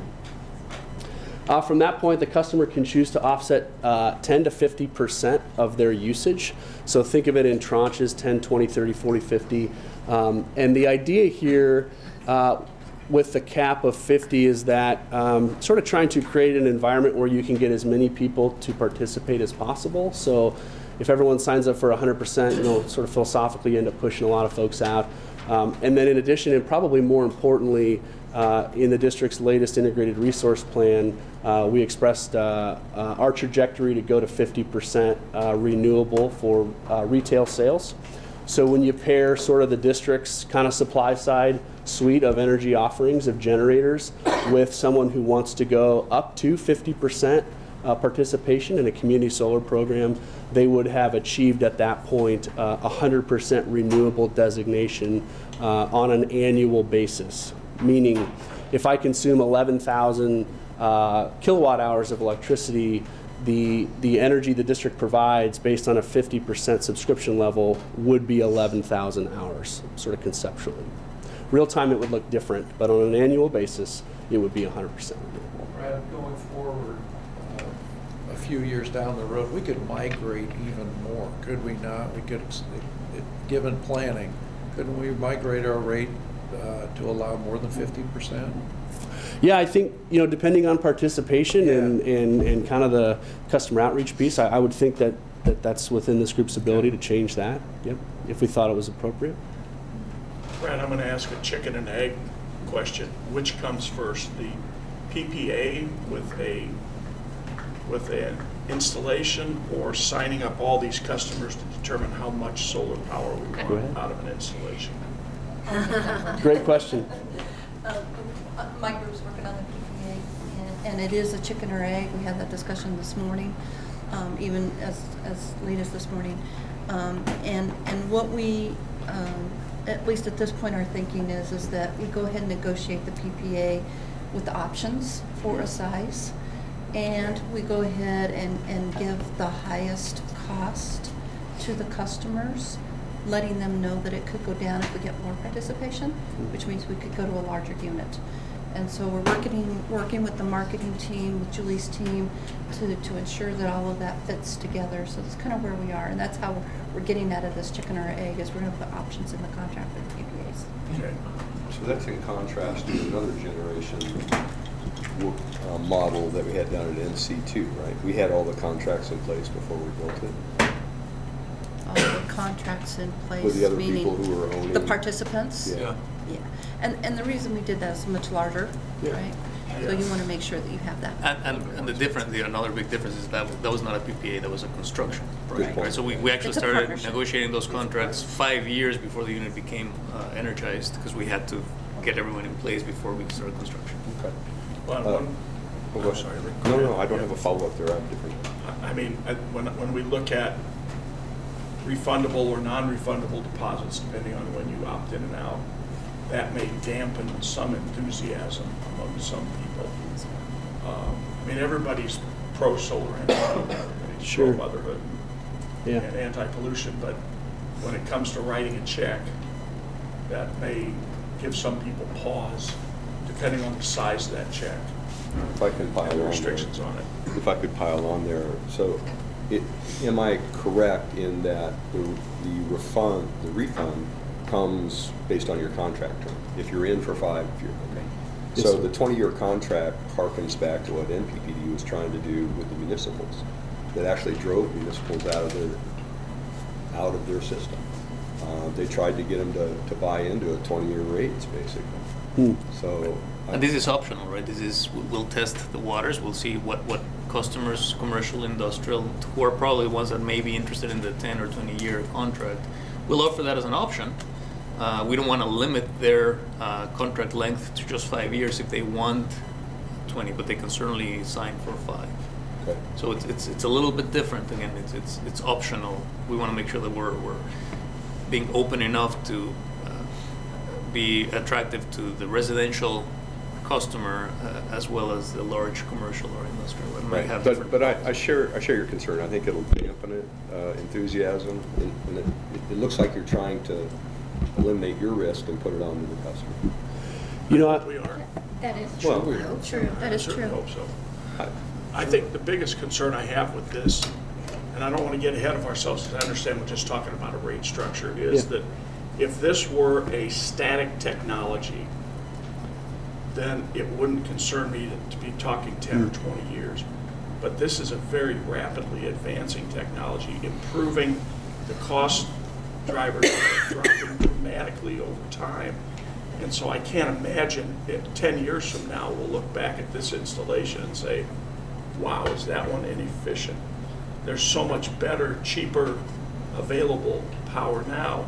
So how do you deal with that when you're taking a long-term PPA and trying to manage the business risk of that without it falling onto the general population of customers? It's pretty tough. So I think, Director Trine, you made a sage point earlier, and the analogy I would use is if you ask people how many people are interested in solar, 80% of people say, yeah, why wouldn't I be interested in that? It's a beautiful technology for all these reasons, which we agree with. And then you said, okay, well, how many of you would be interested if you had a sign-up fee? And 80 becomes something like 50, 45, 40, something like that. And then you said, well, what if it was $100, $200 or whatever, and you see the participation drop?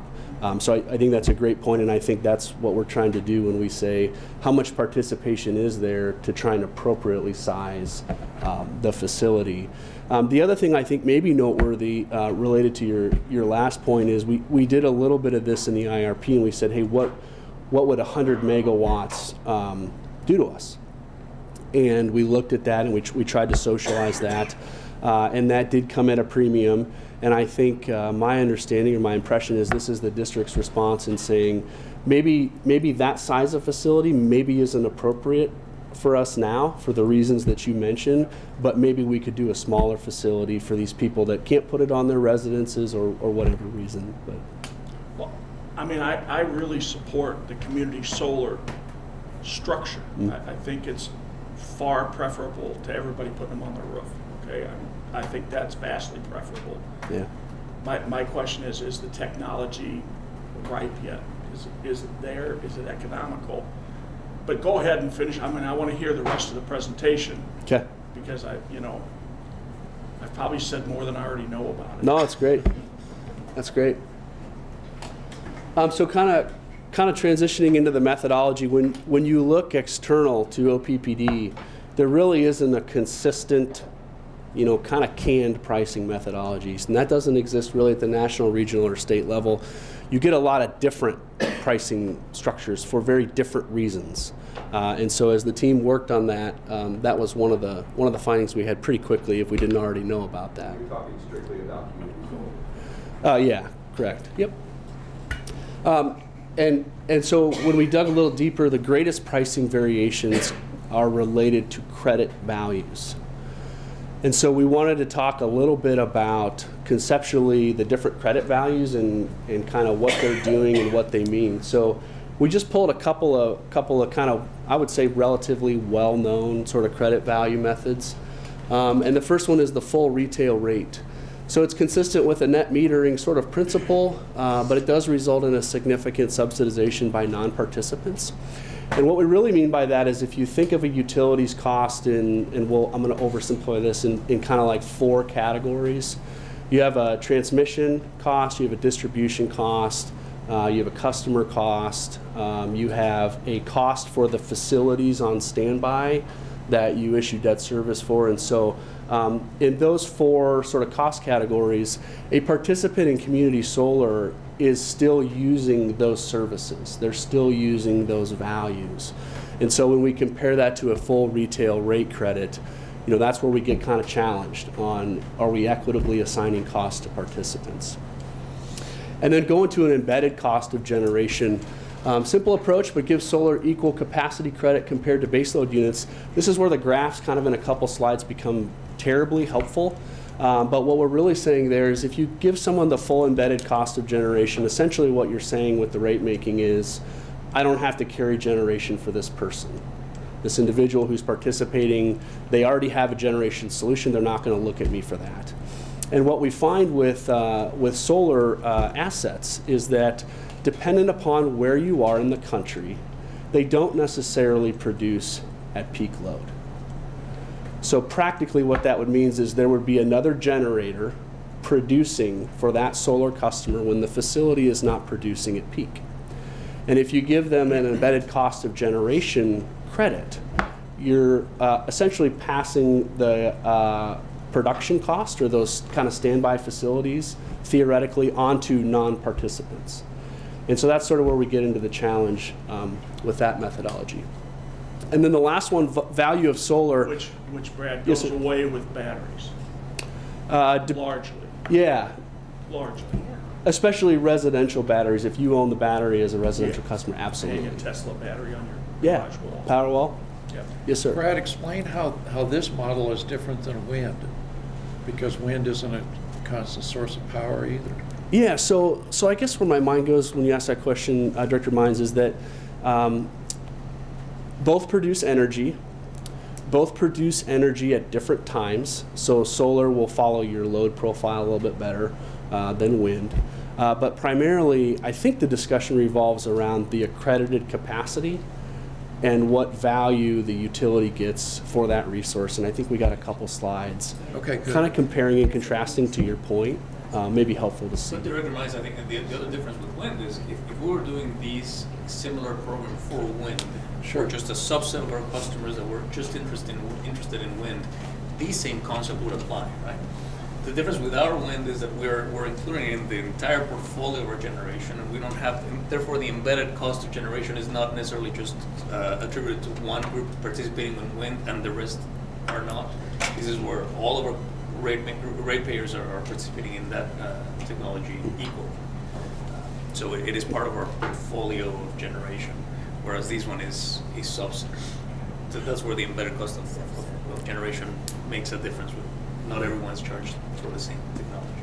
Mick, I do think that solar is more predictable than wind. You know for sure it's off all night long. Okay, every night you know it's off, whereas wind blows day and night. And so you've got a little more predictability with that. And if you site it properly within the state, I think you have some regions with more sunshine than others. And so, and it does fit the seasons better than wind. Wind tends to blow harder in the winter. That's right. And overnight when you don't really need the power. Solar's stronger during the day in the summer. You have more hours of sunlight. So I think there is a qualitative difference. I agree. So this goes back to our credit calculations. So you've got that later, right? That's correct. Okay. Yep. Kind of the sad fact is that the capacity factor is so low still for solar compared to wind. So okay. So back to your second bullet. Yes, sir. When you talked about this, what I heard you describe in the second bullet was equivalent, I thought, to the fourth element of the full retail rate, where you talked about the 4 different areas: transmission, distribution, and the standby capacity. Yeah. Isn't that what we're talking about here? Yeah, I mean that's part of that second bullet for sure. If I understood your question. I don't know. I'm just trying to grasp all the wisdom you're giving. Yeah, I don't know about wisdom, but yeah, yep. So the third one, the value of solar. This is where you get super fragmented. You get You get pretty diverse opinions about that. You can ask 5 people and pretty sure you can get 5 separate opinions. So again, as far as a consistent and uniform methodology, value of solar is really, really challenging. So like I mentioned earlier, when we're evaluating a market-based approach, we're using the Southwest Power Pool for that. The value that's expected to be received if all the energy from the community solar facility is sold into the market, and that's what we do with our existing units. That's how we receive revenue for the existing units. But within that kind of transaction structure, primarily there's 2 values there. There's an energy that's priced on a prior year actual SPP day-ahead prices. And then the capacity value is based on the SPP accreditation value compared against the capacity value based on the district's next marginal generation. And we'll get into a little bit more detail on those 2 on the next slide or 2. Well, we're trying to keep it simple. But again, I think to your point, Director Yoder, on equitable, kind of that last bullet point is basically if you opt into the program, all the benefits and all the costs would be yours as opposed to a non-participant, and that's what we think this structure really does well, is it allows participants to capture all that value and also bear those costs. So real quick, this is as gory as we're going to get here. Sometimes rate making is not glamorous, but like I mentioned earlier, there's two value streams.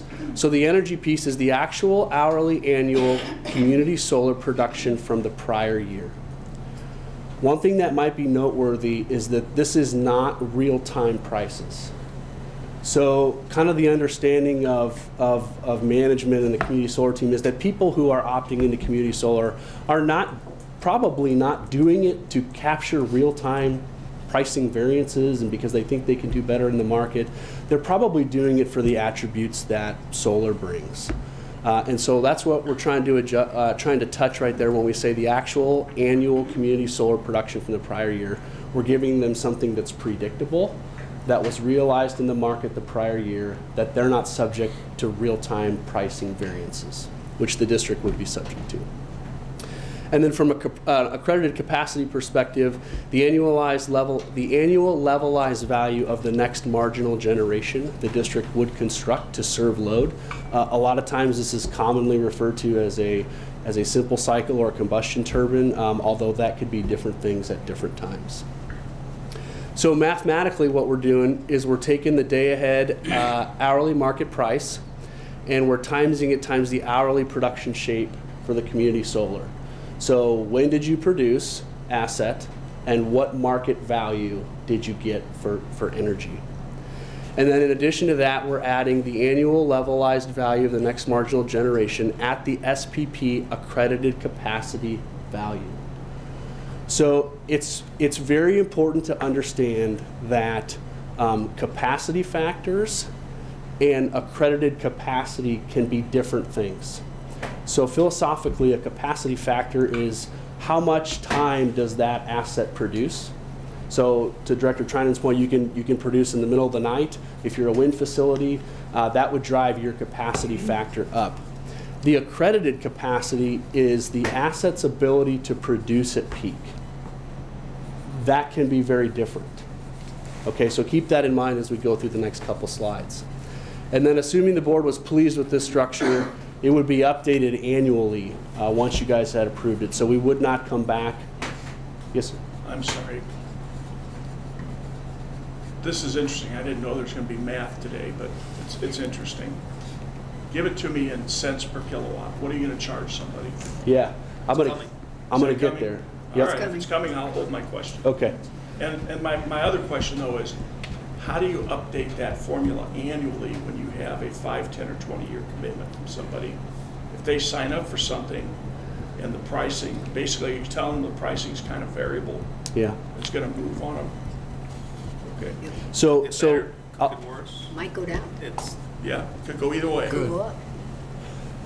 So I'll touch that real quick just to make sure I'm giving you guys enough clarity on the process. Is we would leave the formula alone and we would update the inputs. Yeah. into the formula from the prior year results. Okay. Yep. Okay. So real quick, here's the promised graphs.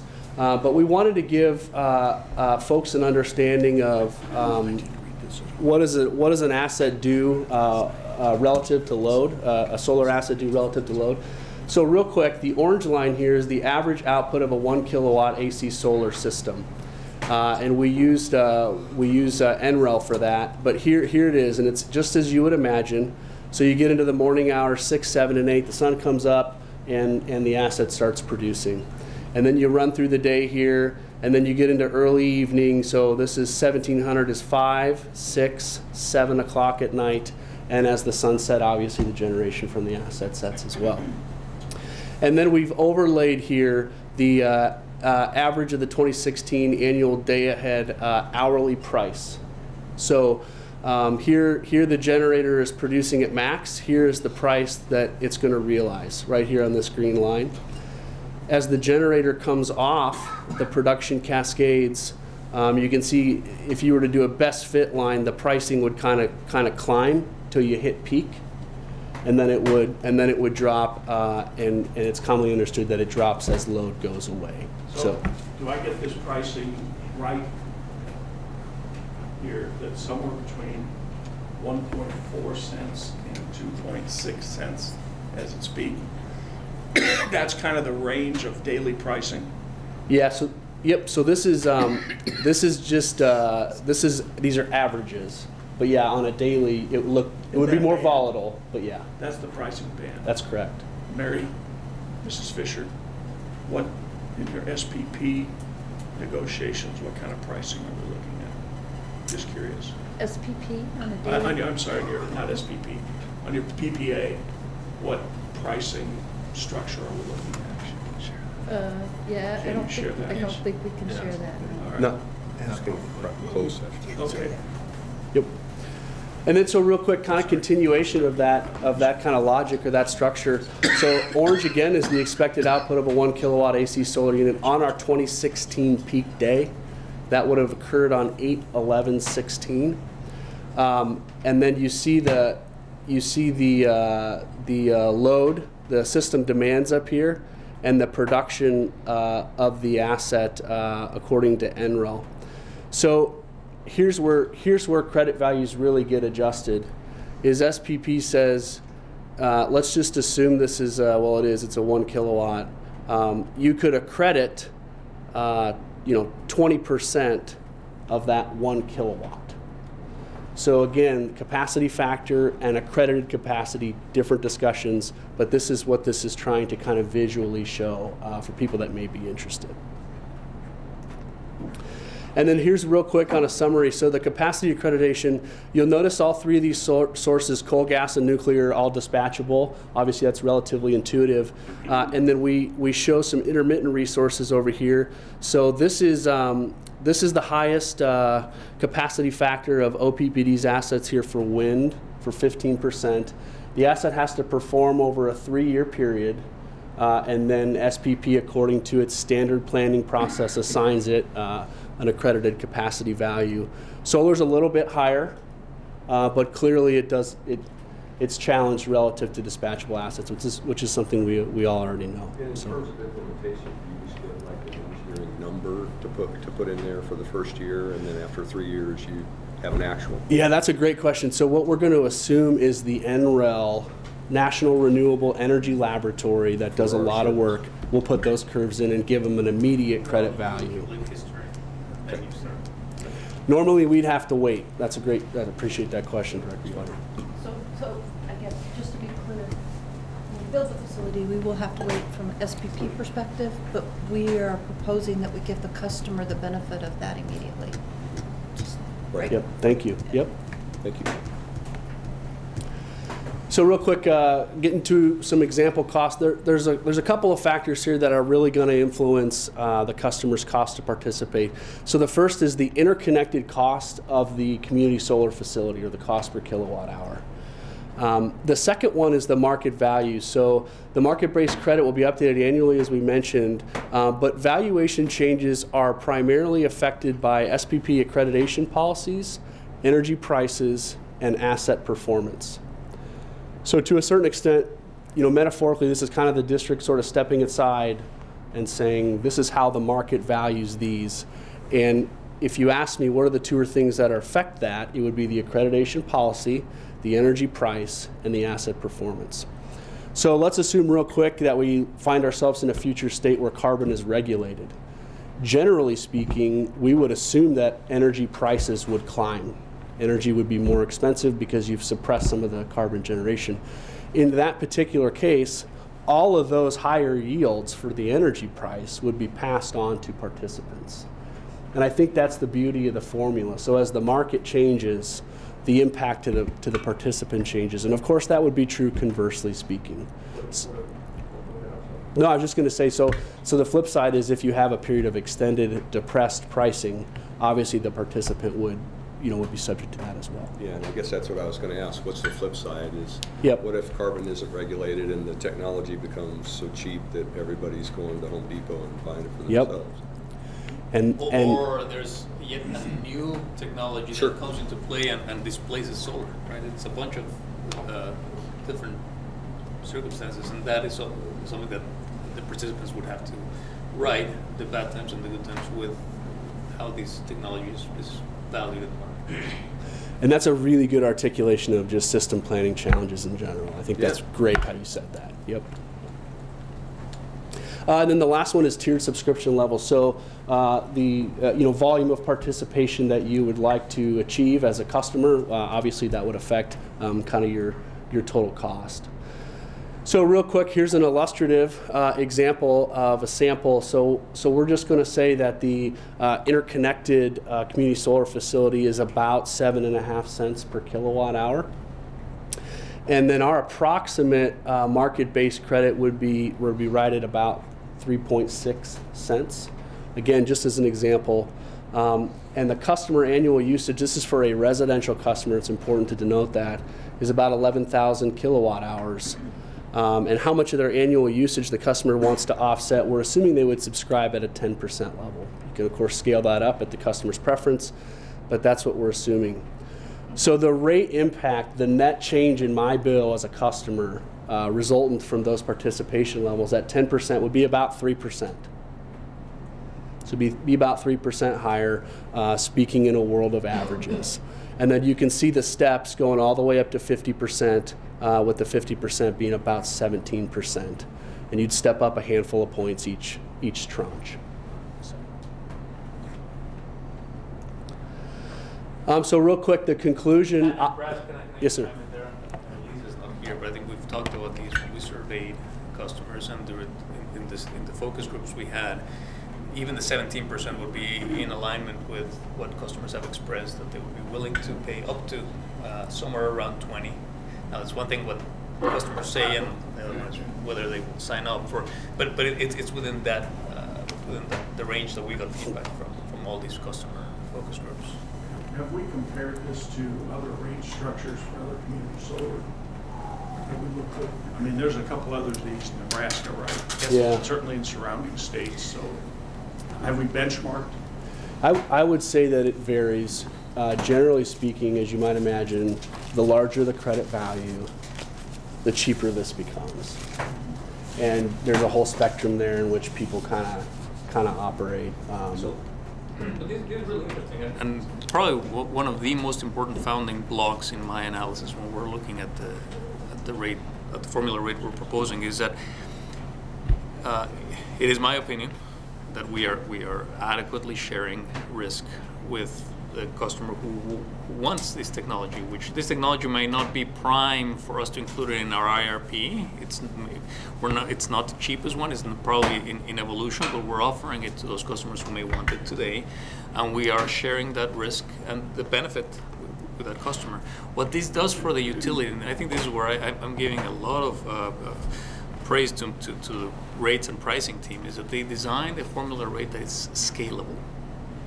From a financial perspective and from a customer equity perspective, I don't care if this is a 5 megawatt community solar or a 500 megawatt community solar, we can make it work without it being in detriment to the rest of the customer owners.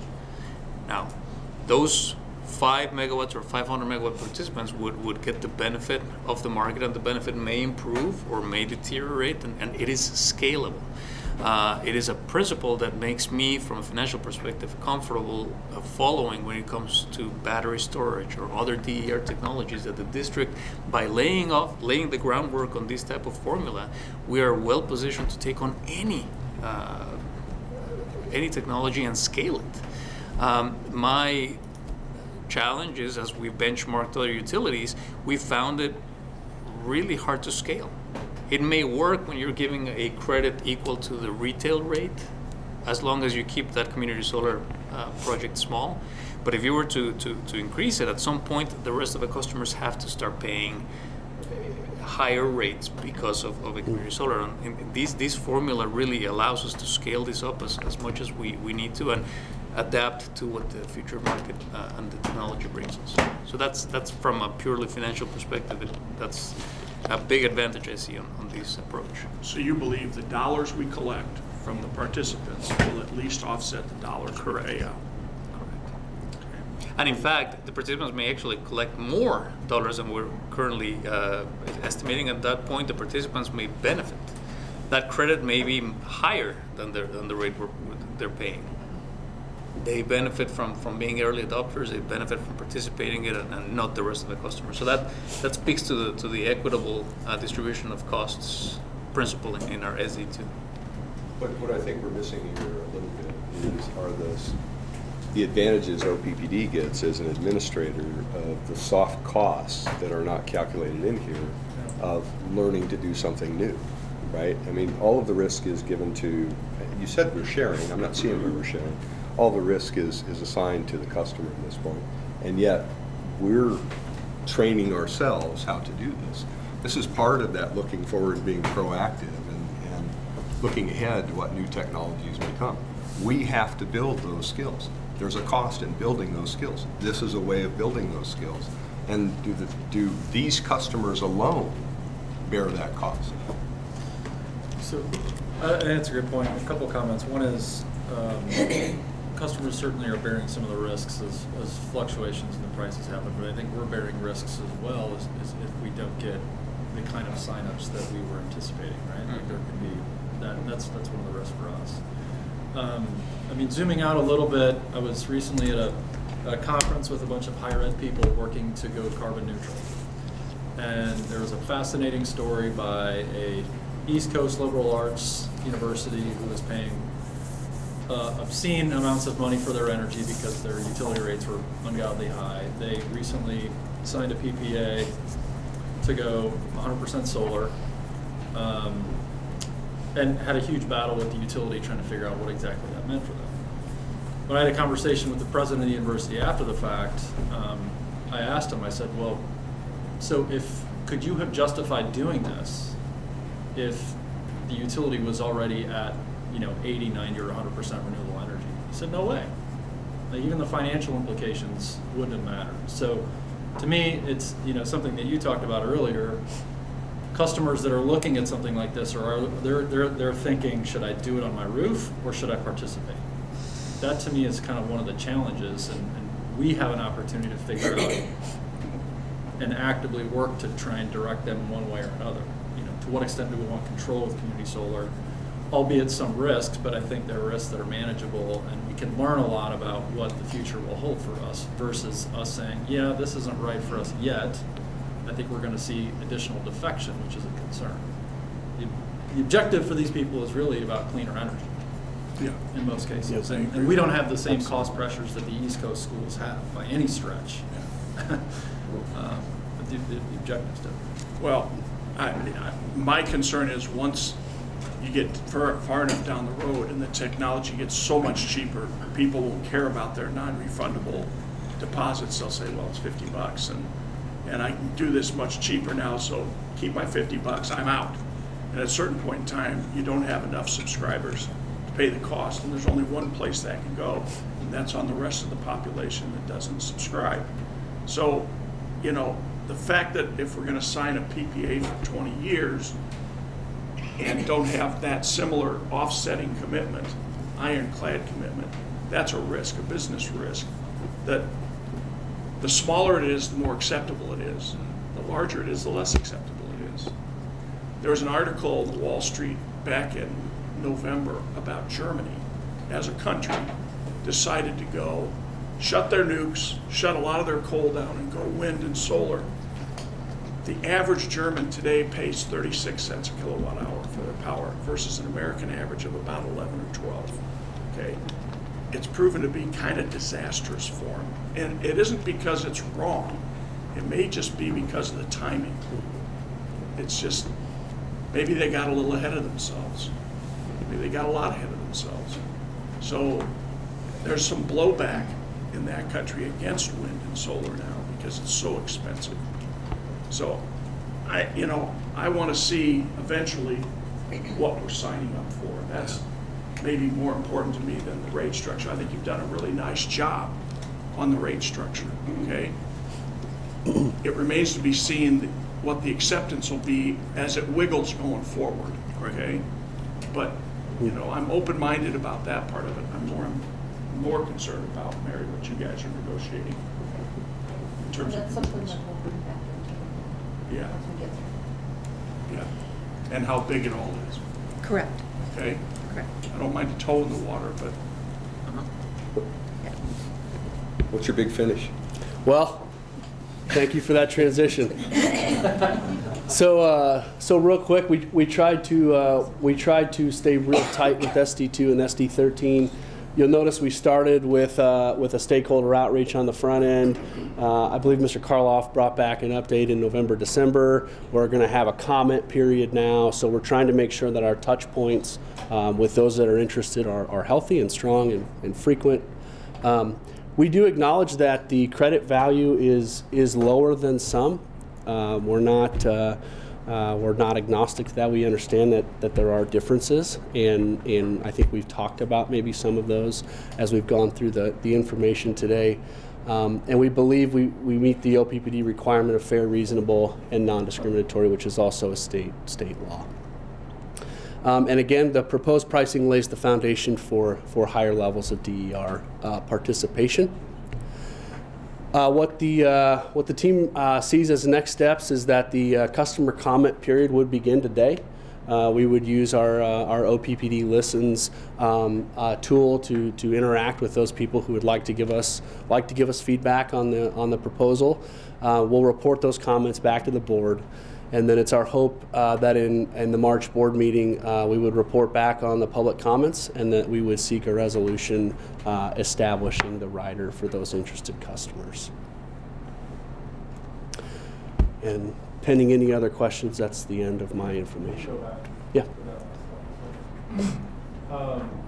Just so that I understand, so when I read that last bullet, it basically says we're going to report back on comments and seek resolution, right? There's nothing in the middle which might suggest that based on the comments we've received, we might tweak the rate formula. Yeah. It's a correct interpretation, and I think part of the team's philosophy is we have had some of those interactions. Okay. I don't know if we've had totally enough, but that's kind of the philosophy. So the outreach and engagement has already, for the most part, happened? Well, it has certainly happened at some levels, yeah. Yeah. Okay. We will, though, review the comments. Of course. And understand if that has any material effect on the approach that we've taken. Yeah. And the board will get a summary of those? Correct. Every week I will provide you a summary of anything that comes in. And this is available to all OPPD customers? Yes, customer sir. owners? Which is it? Customer owners, I believe is correct, yeah.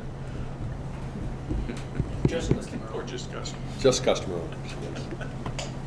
And I'm wondering whether or not, since we have a very short meeting, whether or not we should replay this whole presentation on Thursday. I know we normally don't do that, but whether or not, since I don't think there's not too many public are here today, whether or not I don't know. What do you think? I don't think I think it's premature. Premature. It would be interesting to see what the comments are. Yeah. Mm-hmm. In regards to that. So before. We're going to hear it again in March anyway. Yeah. Yeah, we're here in March. Yes. So people will be able to watch it on the website before they comment?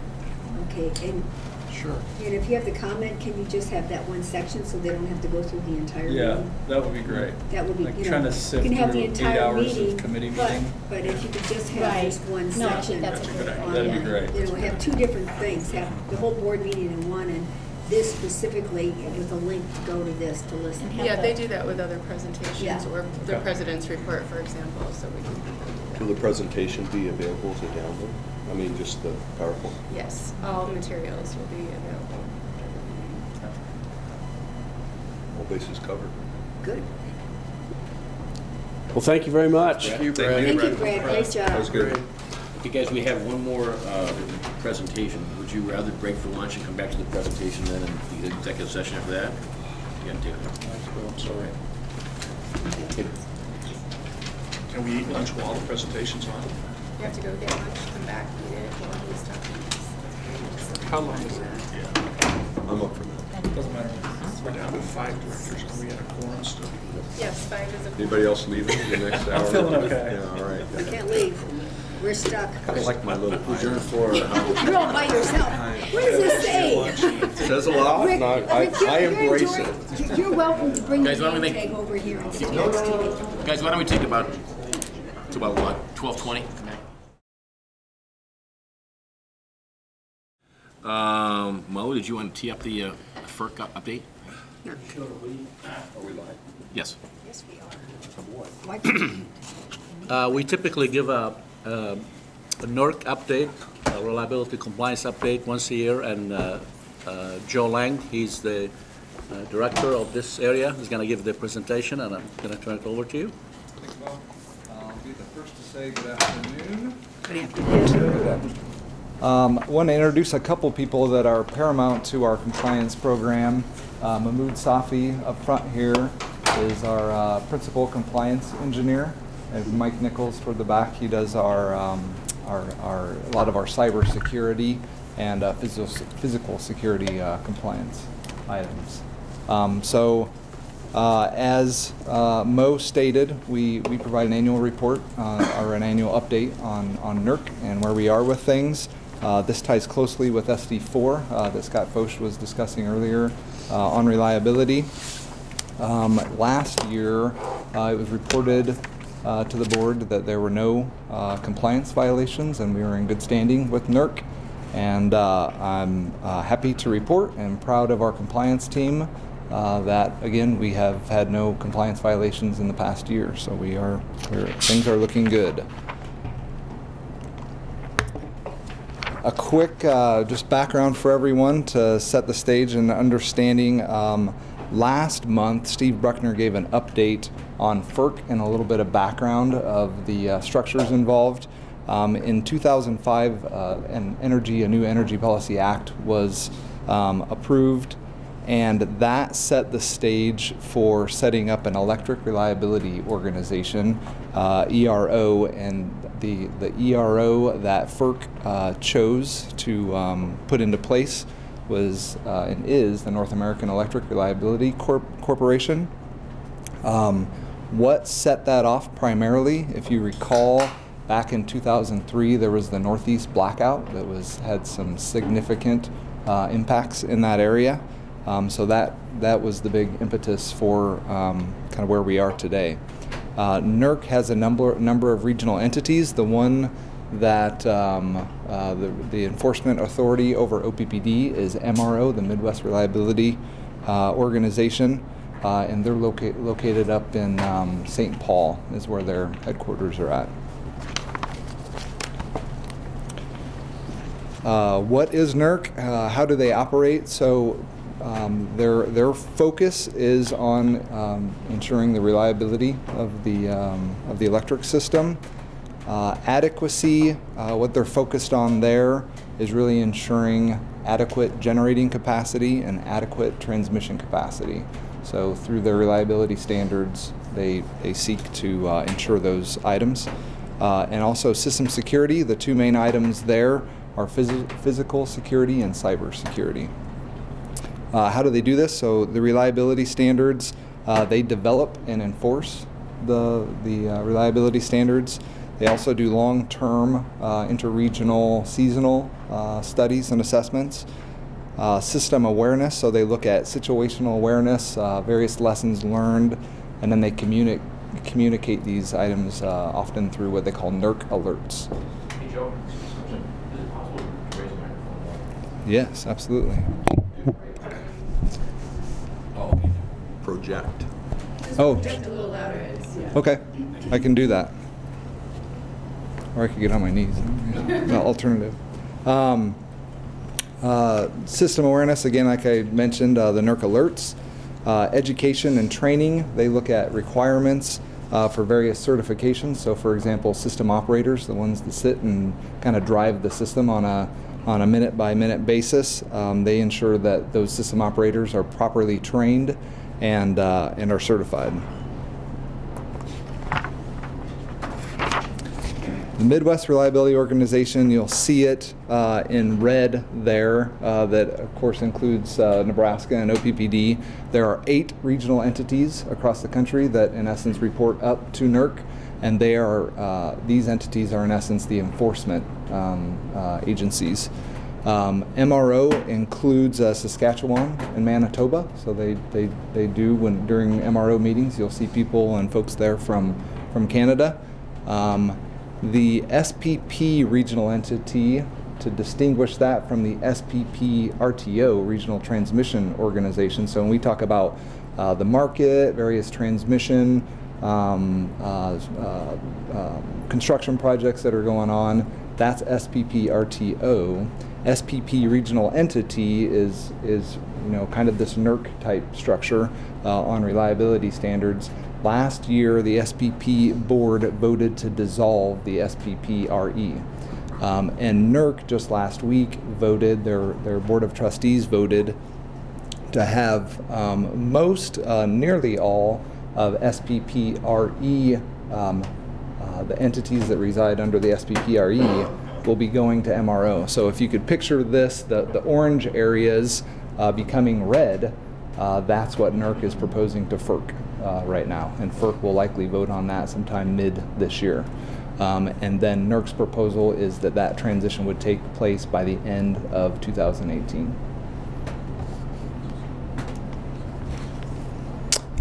Kind of discuss this, just a couple more items. I guess I did mention that they want that transition to happen by the end of the year. As far as our structure and our culture of compliance at OPPD, this is a pretty important item. So NERC looks at, in the way of looking at and determining whether an organization has a strong culture of compliance, they want to look for an officer in the organization that's directly accountable for compliance items. So Mo, obviously VP of Energy Delivery, also is our Chief Compliance Officer for the organization, and so we have direct contact, direct sight with Mo and engage in conversations on a regular basis with how things are going with the reliability program at OPPD. Earlier, Mahmood and Mike Nichols, they're responsible for a lot of the interpreting our standards and then working with subject matter experts across the organization. We have 84 subject matter experts, so if you could picture in your mind 84 dotted lines that in essence report their compliance items through and alongside Mahmood and Mike. Can you explain the difference between those two roles? Yes, so you're the two on the bottom? Yes. Yeah, Mahmood, and he would know best, but primarily focuses on like system standards, like planning standards, engineering standards, operations standards, and then Mike focuses primarily on cybersecurity standards and physical security standards. Okay. And does Mike also work with Kate? Yes. Them too? Yeah, absolutely. Yep. Okay. I'm just getting the interconnections here. If I could, I was just talking about this, the cybersecurity working committee that we have where all these folks come together, Joshua, when you met, folks from across the organization, including Fort Calhoun, to stay and sync. And I'm sorry, Mo, you're... No, you're absolutely right. I mean, that's what I was going to say.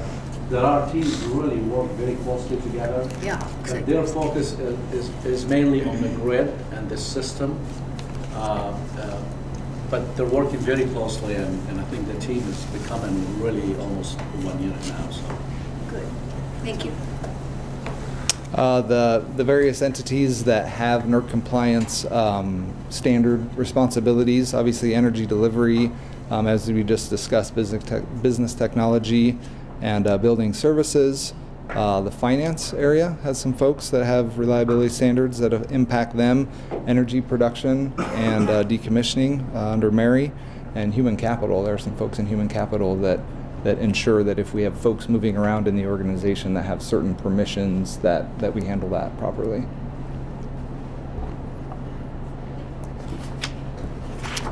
We have a total of 11 of the 14 standards families apply to OPPD. The 3 that are blocked out there by way of our membership with the Southwest Power Pool, we have in essence delegated those items to SPP. But the others we do have direct responsibility for in our organization. There are 101 standards in total, and of those 101, we're responsible for 74 standards. And there are, of those 101 standards, there's 484 requirements, and we're responsible for about 256 requirements. One thing that's happened over time, when NERC was formed early on, there was a zero tolerance model. So if there were any compliance violations whatsoever, they were strictly enforced. They have since moved to more of a risk-based model. So if there's a compliance violation that has a greater impact on the system, something that's less than administrative, if something's more administrative, they're going to treat that more softly than that if you violate something that truly has a direct impact on like outage reliability type items. Any guesses on what the largest NERC fine, or I should say penalty, has been thus far? On a daily basis or Just they'll fine it. So there is a daily limit, which is $1 million. So they have maybe one item of clarity is it's $1 million per day per violation is what is the limit what NERC is allowed to penalize for a complaint. So 25 violations in one facility.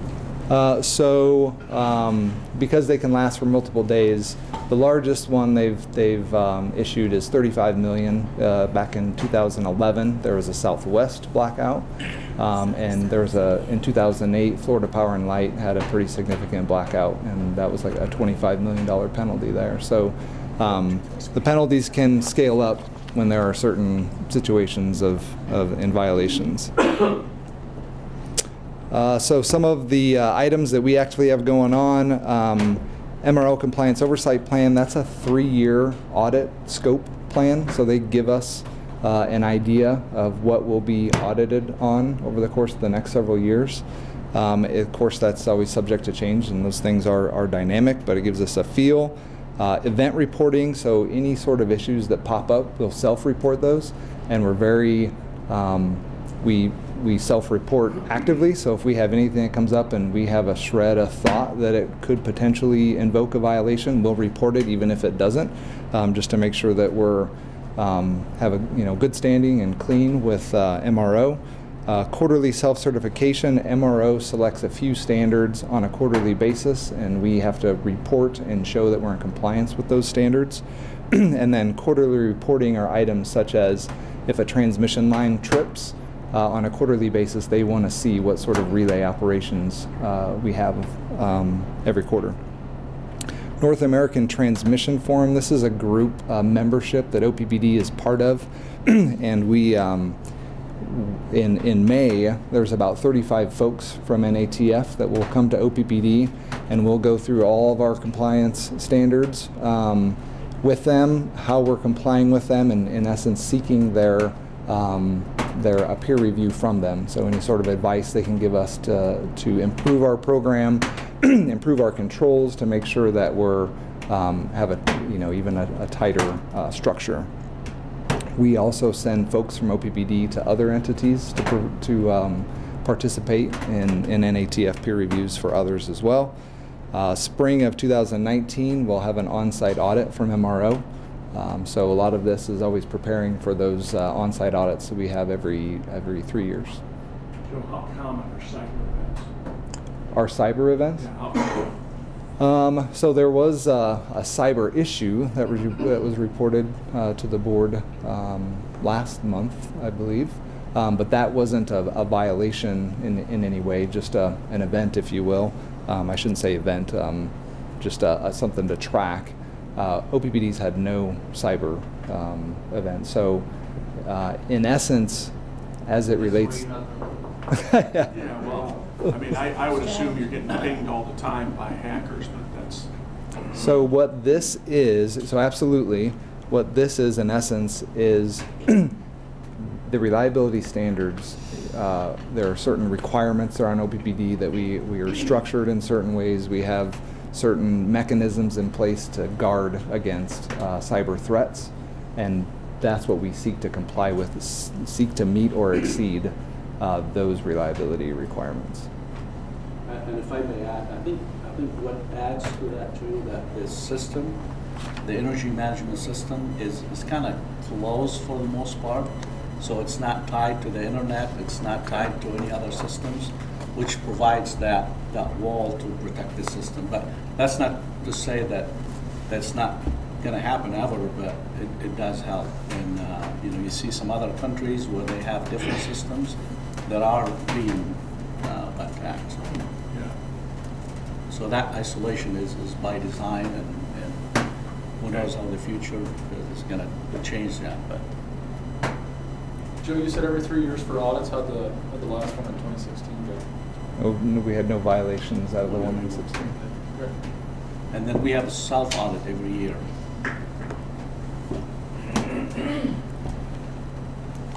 So our current standing, as mentioned earlier, district's fully compliant with NERC MRO standards, have no violations. February 1st, we integrated Grand Island and Hastings in to be their transmission operator. So what that means is we review and approve their switching orders. We look at their system on a real-time basis for system stability, and on a compliance level, what that means is, we're in essence ensuring that we're doing those items in a compliant way with the NERC standards. Compliance obligations continue to evolve. One item early on, the standards tended to be more ambiguous because they were being developed, and they continue to be developed, but ambiguous standards lead to multiple interpretations, and that makes it difficult for us because we just want to comply with the standard, and if there's multiple ways to interpret a specific standard, that makes it very difficult because we don't know exactly how to do that, and it becomes up to the auditor to determine how they want us to do that. Standards can continue to evolve. They're getting more specific, more defined, which is a good thing from our perspective. We have a clearer sight of what we need to do to ensure we're compliant. And I believe... Are they becoming more prescriptive, or moving away from outcomes in their... They're almost almost solely based on prescriptive rather than outcomes. So they're telling you what to do to try to avoid an outcome. They don't necessarily say, hey, just avoid this outcome. Okay. I think that's it. If there's any more questions. If you've got a cost-saving way. So, going back to one of your earlier slides, we've got FERC, NERC, MRO. I'm wondering what the funding structure of all these organizations is. Is it federal? Is it by membership? I'm just kind of interested in, as the federal government has discussions about budget, if it a lot of potential cuts, and I'm just interested in the potential waterfall effect or something like that. So with MRO and NERC, we have membership fees to help fund those organizations. I'm not sure whether they get any funding from FERC. They do not get funding from FERC, but violation is split between FERC and NERC. So one of the other way they get funded by the violation that the $35 million was split between FERC and NERC. Okay, so that's part of the revenue stream. That's part of the revenue. The main revenue comes from our membership fees. So we have all the, based on our load and size, we pay membership fee quarterly to NERC and MRO. And just curious, ballpark, how much we're paying as a membership fees? NERC is $6 something. About $600,000 a year. Okay. Yep. Okay. And then FERC is federally funded? Yep. Primarily? Well, there are different elements to that. So I think they might have multiple streams of revenues because on the SPP RTO side, we pay a Schedule 1 fee to SPP that then goes up to FERC. So I'm not sure if it's wholly funded by the ratepayers, but in essence, but I think it's mostly, if not all. Okay, great. All right, thank you. You're welcome. What's the biggest challenge we face staying in compliance? Keeping, and I'd be curious to maybe even hear your perspective as well. Ensuring that we have, like as mentioned earlier, we have 84 subject matter experts across the organization, and so Mahmood and Mike can't make sure that we stay in compliance with all standards. It's an organization-wide effort, and ensuring that you have all those folks that their buy-in, they're willing to spend the time and effort to ensure that we're in compliance. So it's kind of a management issue in my mind, a coordination issue to ensure that we have that strong buy-in. And I feel the organization has that, but we obviously need to maintain that. That's something that you don't just do once and say we're good and walk away. It takes a lot of effort to keep that That's going. exactly what I was going to say. Losing focus, and saying, okay, we've been compliant for so many years. We have good systems, we have good processes, we have awesome employees, and start kind of losing focus on this is very important. We have to make sure we're compliant. I think that's a risk, but I think we're doing really well as a company to continue that focus, that keen focus on compliance. And having good succession plan. Yeah. It's for those people who do that job day in and day out, and make sure they have someone else behind for when they leave the company, retire. Yeah, you're welcome. Thanks, Joe. Thank you. We were wondering who the two gentlemen were there, so we're happy when I got introduced. They're in the box. They're U-box. We're back into governance now. Okay, and since Director Gay's not here, I am delegated to do this. I move that the board go into closed session at this time at 12:43 p.m. to discuss a corporate officer performance review and compensation matter relating to the review of Mo Dogman, Vice President of Energy Delivery. With respect to the corporate officer performance review and compensation matter, a closed session is necessary to prevent needless energy to the reputation of the individual involved, and the corporate officer has not requested a public meeting. This motion requires a second to move forward. Second. Kavanaugh? Yes. McGuire? Yes. Moody? Yes. Trinan? Yes. Yoder? Yes. Motion carried. The motion to go into closed session has passed. This closed session will be limited to discussion regarding the corporate officer performance review and compensation matter. No votes or board action will be taken during the closed session.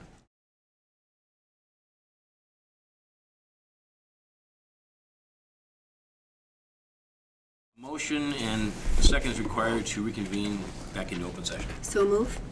Second. Kavanaugh? Yes. McGuire? Yes. Moody? Yes. Trinan? Yes. Yoder? Yes. Motion carried. What's our quorum? The motion to come out of closed session at 12:55 p.m. is carried. This closed session was limited to discussion regarding the corporate officer performance review and compensation matter. No votes or board action was taken during the closed session. That's it for business.